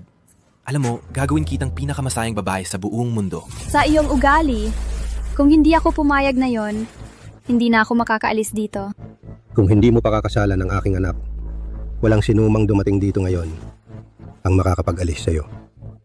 Gusto kong makita kung sino sa kabiserang maglakas loob na sumalungat sa aming pamilyang Lee. Walang makakaalis sa iyo. Paano naman ako? Kung walang maaring alisin, paano naman ako? Ginong Lee, pasensya na po. Ika-70 kaarawan mo na ngayon. Walang dala-dala akong regalo. Wala talaga akong handog. Pero may gusto akong kunin. Nahihiya talaga ako. Binibining Lin, gusto mo silang kunin? Malakas at mayaman ang inyong pamilyang Lin. Pero ito ay usabang pampamilya sa pagitan namin at ng pamilyang San. Hindi ito para sa isang dayuhan tulad mo na makialam. Kapatid ko siya. Paano ako maituturing na dayuhan? At paano ito naging pakikialam? Kapatid mo? Kapatid siya ng aking nobyo. Kaya syempre kapatid ko rin siya. Sa tingin ko, dahil sa respeto sa aming pamilyang Lin, hindi naman masyadong mahirap humingi na makakuha ng 2 tao, di ba? Mari mong kunin ng bata, pero dapat manatili si Hilden. Kaya talagang yung bata, gusto mo ba akong patayin sa galit? Ako. Kung hindi ka papayag sa kasal na ito ngayon, hindi mo makukuha ang pautang. At huwag ka nang umasang maililigtas mong kapatid. Dapat sana hindi ko minamaliit ang mga pamilyang San at Lee noon. At dapat ay nakipag-ugnayan pa ako sa kanila. Para sana'y katulad ako ng matandang si Zaolin at malutas ito sa isang tawag lang. Binibining Lin, maaari mong kunin ng bata, pero siya, hindi mo maaring kunin. Kahit pa dumating ang iyong lolo, hindi niya ako mapapapayag. Juan, iuwi mo muna si Ranran sa Jiang City. Huwag mo akong alalahanin. Pinakamalala, baka kulungin lang nila ako ng ilang araw. Tatakas ako sa unang pagkakataon. Huwag kang mag-alala. Kung gayon, huwag kang magkakaproblema. Pagkatapos ko makauwi, mag-iisip ako ng palaan para makuha ang pera mula sa Caja de Hierro. Sige. Kung gayon, aalis na kami na yon. Ano? Pinipilit ba si Tita He na magpakasal? Ano ba ang mga detalye? Hindi rin ako masyadong klarong-klaro sa mga detalye. Pero si Tita He, malamang ay hindi makakaya na umalis sa kabisera sa lalong madaling panahon. Sige. Huwag kang mukhang malungkot. Dalhin mo ako sa Feilong Chamber of Commerce. Ranran, nandito ka na pala. Halika rito. Bakit ka malungkot? May problema ang stock ng kumpanya. Patuloy itong bumababa. At ngayon, maraming investment firms ay biglang nagsara. Problema sa stock. Malinaw na ito ay targeted attack. Hindi nagtagal pagkatapos ng aksidente ko. Ang Feilong Chamber ay tinarget. May connection kaya. Sa ngayon, karamihan ng pondo ng kumpanya ay nakakandado sa treasury. At ang treasury ngayon ay nangangailangan ng facial recognition ni Big Brother para mabuksan. Plano ko sanang gamitin ang kapital na yon. Ang busy ko, naguguluhan na ako. Bakit ko ba ikinukuwento sa isang bata tulad mo ang lahat ng ito? Hindi ba alam ni Li Dongqian na nakahiga ako sa ospital at sinabi sa akin ni Fei Yu na ang kasalukuyang katawan ko ay hindi basta-basta maigagalaw. Kung hindi, ang mga bodily functions ko ay masisira ng tuluyan. Hindi ko alam kung may pagkakataon pa na bumalik sa sarili kong katawan. Chairman, imbestigado na namin at malinaw na. Lahat ay ginawa ng Oceanic Capital. Sino ang gumawa? Sino ang gumawa nito? Ocean Capital. Ocean Capital. Naalala ko ito. Di ba yun ang venture capital firm na halos napabankrupt natin ilang taon na ang nakalipas? Nagkataon lang ba o? Yun ding kumpanya. Pagkatapos nating mabankrupt sila noon, nakapag-ipon ulit sila ng pondo sa pamamagitan ng pag-ooperate sa gray areas sa pagpapautang. Ngayon, mukhang alam na nila na karamihan ng pondo natin ay hindi magagamit at tayo ang target nila. Dapat nun pa. Winasak na natin sila ng tuluyan para hindi na natin binigyan ng pagkakataong ito na magsamantala. Pautang. Kuya ni Yushu. Posible kayang siya ay umutang sa Ocean Capital. Kung ganun ga, lahat ay may katuturan na. Ang pagpuwersa kay Yushu sa isang marriage alliance ay tiyak na bahagi rin ng plano nila. Li Yunting ay Li Yunting. Akala ko aso ka lang, pero may kaya ka pala. Chairman, anong gagawin natin ngayon? Ang stock price natin ay bumagsak na sa pinakamababa. Huwag kang magpanik. Kayang-kaya ko siyang durugin. Kung nagawa ko noon, magagawa ko ulit na yon. Sa panahong ganito, dapat talaga tayong huwag magpanik. Chairman, tungkol sa bagay na ipinasuri ninyo sa akin, may balita na. Ano yon? Nalaman namin kung bakit nawala si Big Brother. Opo, nalaman na namin. Si Big Brother Tianlong ay kasalukuyang nasa isang ospital sa Jiang City. Nasa koma, na-aksidente siya sa sasakyan. Ang sasakyan niya ay sadyang binago. Sino ang gumawa? Si Li Yunting ng Ocean Capital. Siya nga. Sinabi ko na lahat. Napakalaking pagkakataon. Siya pala ang nag-ayos ng lahat. Siya nga talaga. Tara na, puntahan muna natin si Kuya sa ospital. Kuya, huwag kang mag-alala. Titiyakin kong maghihiganti ako para sa'yo. Hindi ko talaga hahayaang masira ang Feilong Society habang ako ang nasa poder. Kahit na alam kong hindi ka minsan nagtitiwala sa akin, ikaw pa rin ang magiging kuya ko. Ang posisyong ito ng chairman, iyo pa rin yan. Basta't nandito ka, pansamantala lang akong humahalili. Kapag nagising ka na, ibabalik ko ito sa iyo. Nagkamali ako sa kanya. Doctor, may pag-asa pa ba siyang magising? Hindi namin masisiguro yon. Siya ay kasalukuyang nasa isang estadong medical na hindi pa nadidiskubre. Parang estadong gulay, pero hindi eksaktong estadong gulay. Kung magigising man siya, nakasalalay lahat yon sa kanyang suwerte. Hindi kami nangangahas na gamutin siya ngayon. Napakalambot ng kanyang katawan sa ngayon. Ang pinakamaliit na pagkakamali at lahat ng kanyang mga bodily functions ay maaaring masira. Baka naman ang kaluluwa niya ay pumasok sa katawan ng iba, kaya siya nasa koma. Anak, nakakapanood ka ba ng sobrang daming cartoons? Sa mundo ngayon, walang ganung bagay na kaluluwa. Salamat sa abala, Doc. Salamat. Sige. Chairman, tingnan ninyo. Ito ay... Si Li Yunting ay ikakasal kay He Yushu. Ito ang imbitasyon. Bakit ka ganyan kabalisa? Wala lang. Hindi na nga nakatiis si Yushu. Labas sa pressure mula sa mga pamilyang San at Lee. Hindi ko talaga siya papayagang magpakasal ng ganito. Gusto mo bang puntahan ko ang kasal? Ito ay... Gusto talaga akong bapakan itong si Li Yunting. Chairman, pupunta ba tayo o hindi? Pupunta. Siyempre pupunta tayo. Pupunta lang naman tayo sa isang kasal. Kung sa ngayon ay magsasabi tayong hindi tayo pupunta, magmumuha lang tayong may kasalanan. Gusto ko ring pumunta. Gusto mo ring sumama? Sige, samahan kita. Dadalhin kita ni Daddy para makikain at makainom. Tara na! Sige. Maligayang bati. Eto. Para masiguro ang $1 billion na deal, Sabi sa akin ni Auntie He na pag-uwi niya, kinumpis ka ng pamilyang San ang lahat ng kanyang dokumento. At kung tatanggi siyang magpakasal, hindi nila ibibigay ang pera para mailigtas ang kanyang kapatid. Wala siyang magawa kundi pumayag. Titigil ka lang ba at manonood habang ikinakasal si Auntie He? Siyempre hindi. Maghintay tayo at tingnan natin ang mangyayari. Ano? Guguluhin mo ba ang kasal? Makinig kayo, nasa kabisera tayo, teritoryo ng mga pamilyang San at Lee. Anong ikakatakot natin dito? Ako pa rin ang panganay na anak ng pamilyang Lin. Ang inyong pamilyang Lin sa kabisera ay talagang may malaking kapangyarihan. Pero ngayon, ito ay isang marriage alliance sa pagitan ng mga pamilyang San at Lee. Dagdag pa ngayon, kasama ang lumalakas na Ocean Capital, ang iyong lolo, baka hindi rin maglakas loob na harapin sila. Maligayang pagdating sa kasal ng aking kapatid na si Lee Yunting. Ang aking nakababatang kapatid, si Lee Yunting, ay isang pambihirang kahangahangang tao. Noong mga unang araw niya sa pag-aaral, hindi siya kailanman umasa sa koneksyon ng pamilyang Lee.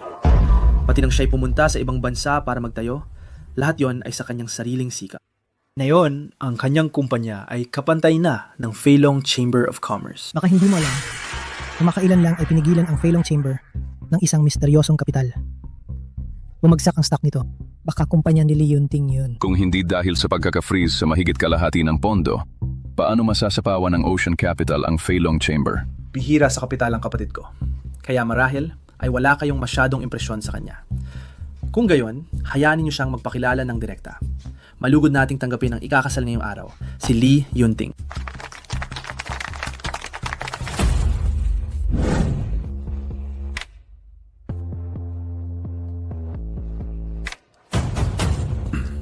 Magaling. Una sa lahat, maligayang pagdating sa aking seremonya ng kasal. Narito ang aking pamilya, aking mga kaibigan, at aking mga karibal. Siyempre, dahil narito kayo, dapat ay narito kayo para magbigay ng inyong mga pagbate. Salamat sa inyong lahat. Talagang ako'y labis na natutuwa na narito ako ngayon upang pakasalan ng aking kabiyak. Ang babing, tunay kong minamahal. Malamang ay curious kayong lahat kung anong klaseng babae ang nakapukaw sa aking ganap. Ngayon, hayaan ninyong ipakilala ko ang aking nobya. He Yushu.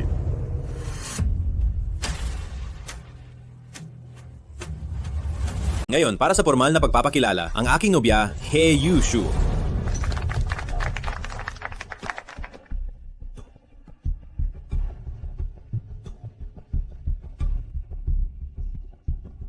Kami ni Yushu ay nagkakilala nung kolehiyo nung mga panahong iyon nang una ko siyang makita. Ako'y lubusang nahulog sa kanya. At sinimulan kong ligawan ng buong sikap. Anong ligaw na buong sikap? Halatang sip-sip ka lang noon. Pero nung panahong yun, ako ay isang ordinaryong estudyante lang sa kolehiyo.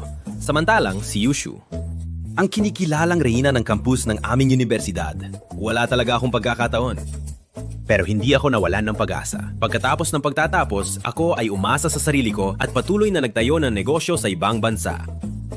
Tatay, hindi ko ginamit ang koneksyon ng ating pamilya. Alam mo, itinayo ko ang karira kong ito sa sarili kong pagsisikap. Iyan ay tunay na kapuri-puri. Kung ako ay mula sa pamilya Lee, siguradong ako ay magiging isang playboy. Hindi man lang niya ginamit ang mga resources ng kanyang pamilya. Kaya naman siya nagtagumpay. Oo, napakaganda talaga noon. Ngayon, ako ay nararamdaman kong karapat-dapat na para kay Yushu. Kaya't ako ay bumalik. Yushu, ang aking nararamdaman lagi mo namang naiintindihan. Pagkakasalan mo ba ako? Hindi siya papay. Ayaw niya. Anong ginagawa mo? Tumahimik ka. Bakit ka ba nagkakagulo sa ganitong pagkakataon? Kaninong anak ito? Nakakagalit ito. Napakawalang modo. Ang babaeng ikakasal mismo ay hindi pa nagsasabi kung siya ay payag o hindi. Ikaw, maliliit na paslit. Anong sinisigaw-sigaw mo? Nakasuot na ng kasuotang pangkasal ang nobya. Paano siya magiging ayaw? Hayaan mo siyang sabihin mismo. Payag ba siya? Ako? Ayoko. Anong kalokohan pinagsasabi mo? Maayos ka naman sa bahay.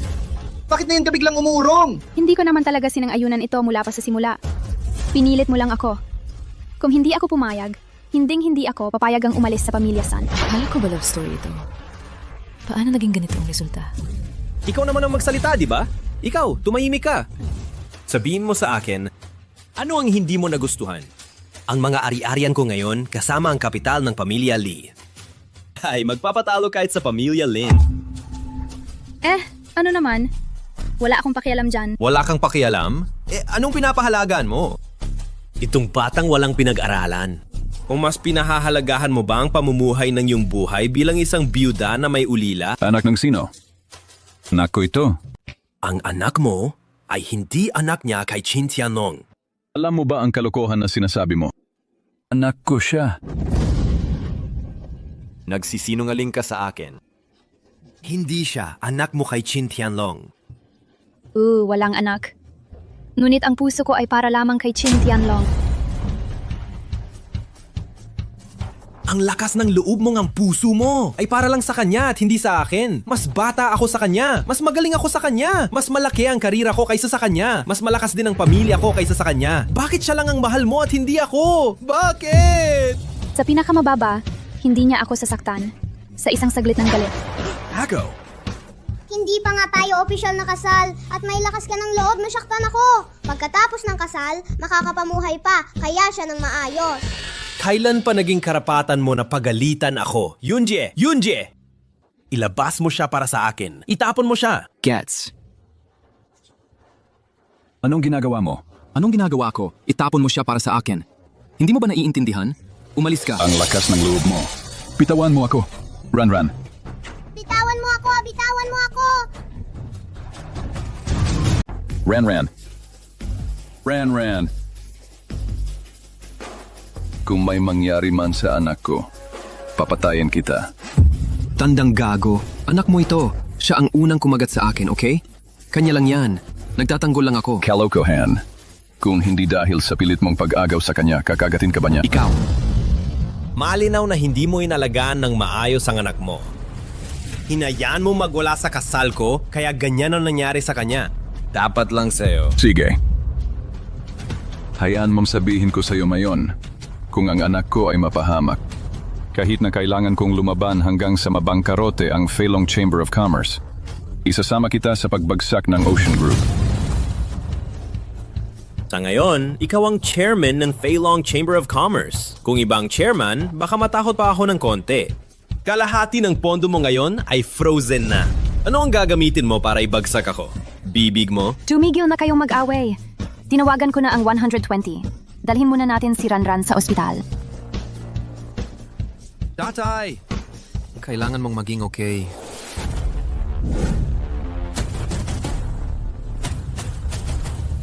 Doctor.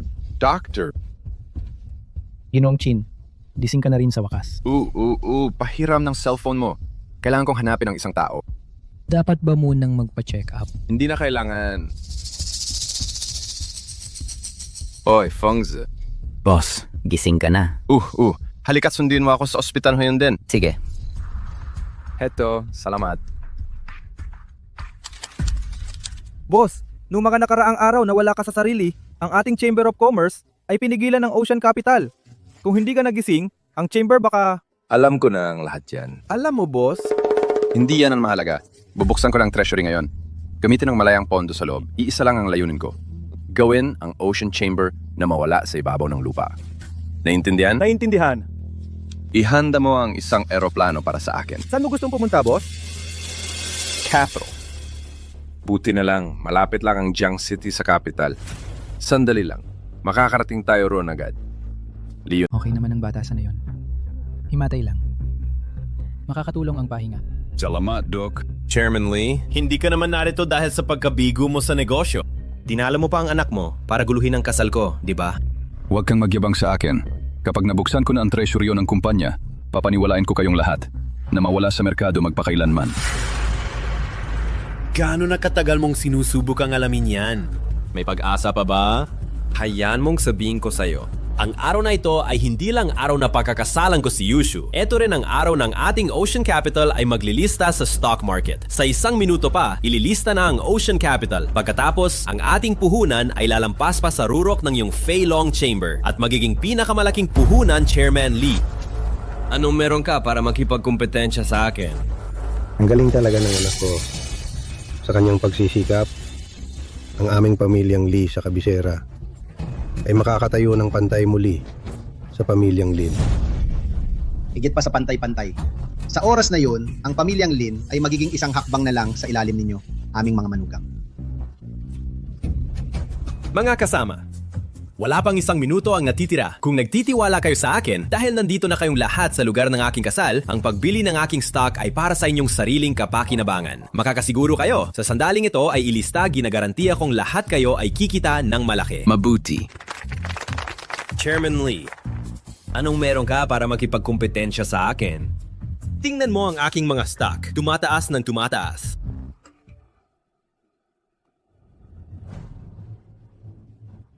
Boss, may mali. Boss, may mali. May problema sa... Boss, may nangyaring masama. May problema sa mga stock natin. Napakalaking halaga ng puhunan ang biglang pumasok sa merkado. Ginulo ang buong estratehiya natin. Bumagsak ang mga stock natin.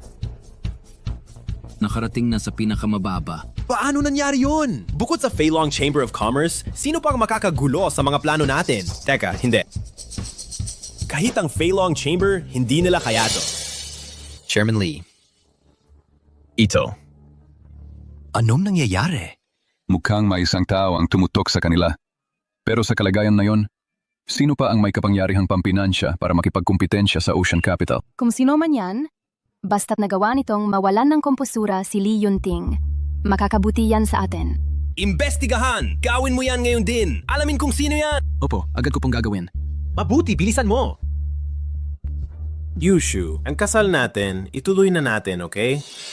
Ang pinagmamalaki mong Ocean Capital ay may problema na. Sabi mo may kakayahan ka, may puhunan, may pera. Ngayon, wala na. Karapat-dapat ka pa bang pakasalan ako? Hindi yung bagay na yon ay isang maliit na bagay lang. Para sa akin, wala talaga itong epekto. Bilisan nyo at ituloy ang kasal. Huwag yung sayangin ang oras ni Yunting. Kung malulugi ang Ocean Capital, sa huli, ikaw ang talo. Anong mawawala sa akin? Yun ay kumpanya ng magiging asawa mo. Yun din ang pinagkukunan ng kita ng pamilya mo. Hayaan mong sabihin ko ulit. Ikansela ko ang kasal. Sa tingin ko, wala ka nang pakialam sa batas. May respeto ka pa ba sa pamilya San? Wala. Bakit ko naman kailangang igalang ang pamilya San? Nagsimula ako sa wala sa Jiang City. Sa sarili ko lang ako umasa para umabot sa pinakamataas na posisyon sa Jiang City. Tumulong ba sa akin ang pamilya San? Kahit minsan? Bumalik lang ako para humiram ng pera. Tinaya mo ako at itinulak sa apoy. Bakit kita pakikinggan? Ikaw! Lolo-san, pakiusap. Huwag kayong magagalit. Siguro hindi pa niya naiisip ng mabuti. Hayaan nyo, kausapin ko siya. Naisip ko ng mabuti. Yushu, alam mo ako ang taong pinakamahalaga sa'yo sa buong mundo? Talagang gagawin kitang masaya. Pinapayuhan din kitang mag-isip ng mabuti. Hindi kita mahal. Kahit gaano ka pa kayaman o kahit gaano mo ako kamahal, hindi mo maibibigay sa akin ang kaligayahan. Boss, may masama. May nangyari. Ano na naman? Napakalaki ng capital chain ng kalaban. Hindi talaga natin sila kayang tapatan. At sinundan ko ang isang daloy ng pondo. At nalaman ko kung sino ang kabilang panig. Sino? Ang Feilong Chamber of Commerce. Ang Feilong... Imposible ito! Kalahati ng pondo ng Feilong Chamber ay na-freeze na. Paano naging sila? Anong nangyayari? Hindi ko rin alam. Ang chamber sa ngayon ay wala talagang ganun kalaking chain ng kapital para harapin ang Ocean Capital. Totoo talaga ito. Matapos kong imbestigahan at kumpirmahin ng paulit-ulit ang Feilong Chamber nga. Boss, lubusan ng natalo ang mga stocks natin. Niloko mo kaming bumili ng stocks mo. At sa huli, ganito kalaki ang nawala sa amin. Di ba't palagi mong sinasabi na may pakinabang kaming makukuha? Nasaan ang pakinabang namin? Hindi ba't gusto mo kaming wasakin? Oo, napakatiwala ko sa'yo. Inilagay ko lahat ng ipon ko dito. Tapos ganito ang gagawin mo sa amin. I-refund! I-refund! Ibalik ang pera! Ibalik ang pera! Li Chongtian, hindi mo naman isinugal ang buong yaman mo para lang labanan ako, di ba? Ginagawa mo, sa puntong ito, magkakasugatan lang tayong dalawa. Sa pagkakataong ito, sobra ka nang nag-iisip. Hindi talaga ako yon. Hindi ikaw!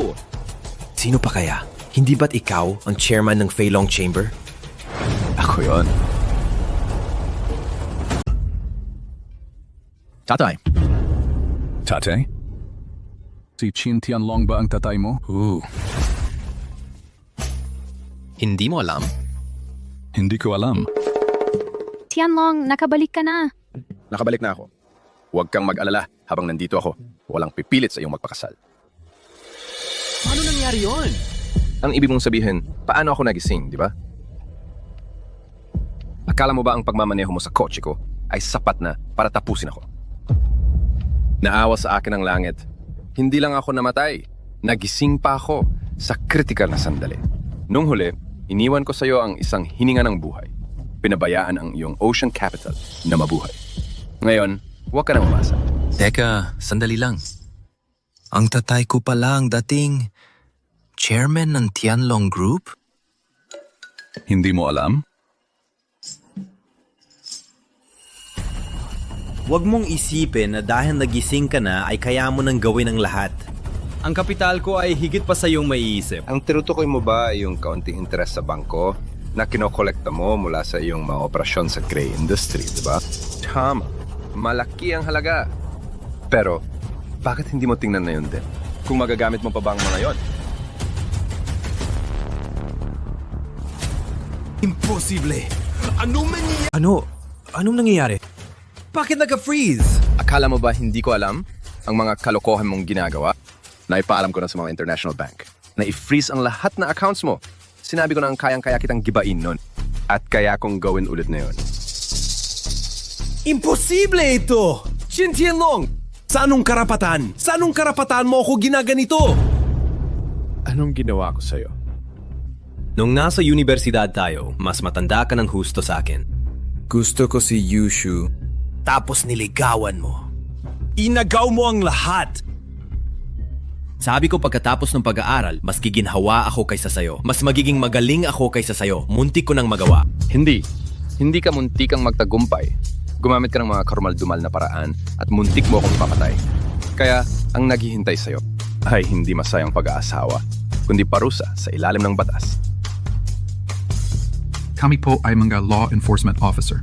Ikaw ay pinaghihinalaan sa kaso ng pagtatangka sa pagpatay. Sumama po kayo sa amin. Mga opisyal, dapat may malaking pagkakamali. Dapat may pagkakamali. Lahat, sumama kayo sa akin. May pera ako. Bibigyan ko kayo ng pera, okay? May pera ako! May pera ako! Yushu! Dahil nandito na ang lahat na yon, ako ay formal na nag-aanyaya sa inyong lahat. Makalipas ang 3 araw, dito mismo, dumalo sa isa pang kasal. Ang ikakasal pa rin ay si He Yushu. Ngunit ang lalaking ikakasal ay ako. Mabuti. Ay, naku. Sino ang pumayag na maging ikakasal mo? Mukhang medyo ayaw mo. Siguro dapat kalimutan na lang natin ito. Hindi ko naman sinabing hindi ako sang-ayon. Ang kulit mo. Tianlong, paano ka nakabalik? Sa liuran yon, nang mahulog ang kanyang katawan, ako ay nagising sa sarili kong katawan. Siyang pala. Kumusta na ngayon ang batang yon? Sabi ng doktor, kailangan lang niya ng magandang pahinga. Mabuti naman. Nagtiis ka. Kuya, ano ang nangyayari? Sabi ng doktor, gigising na siya, di ba? Bakit kaya... Ang kanyang kalagayan ngayon ay halos kapareho ng sayo noon, kuya. Ang posibilidad na siya ay magising ay malamang. Ran. Gising ka na. Sino ka? Nasaan ako? Ako ang tatay mo. Tatay? Hindi mo ba naalala? Wala kang naalala? Nanaginip ako. Isang napakahaba na panaginip. Ano ang napanaginipan mo?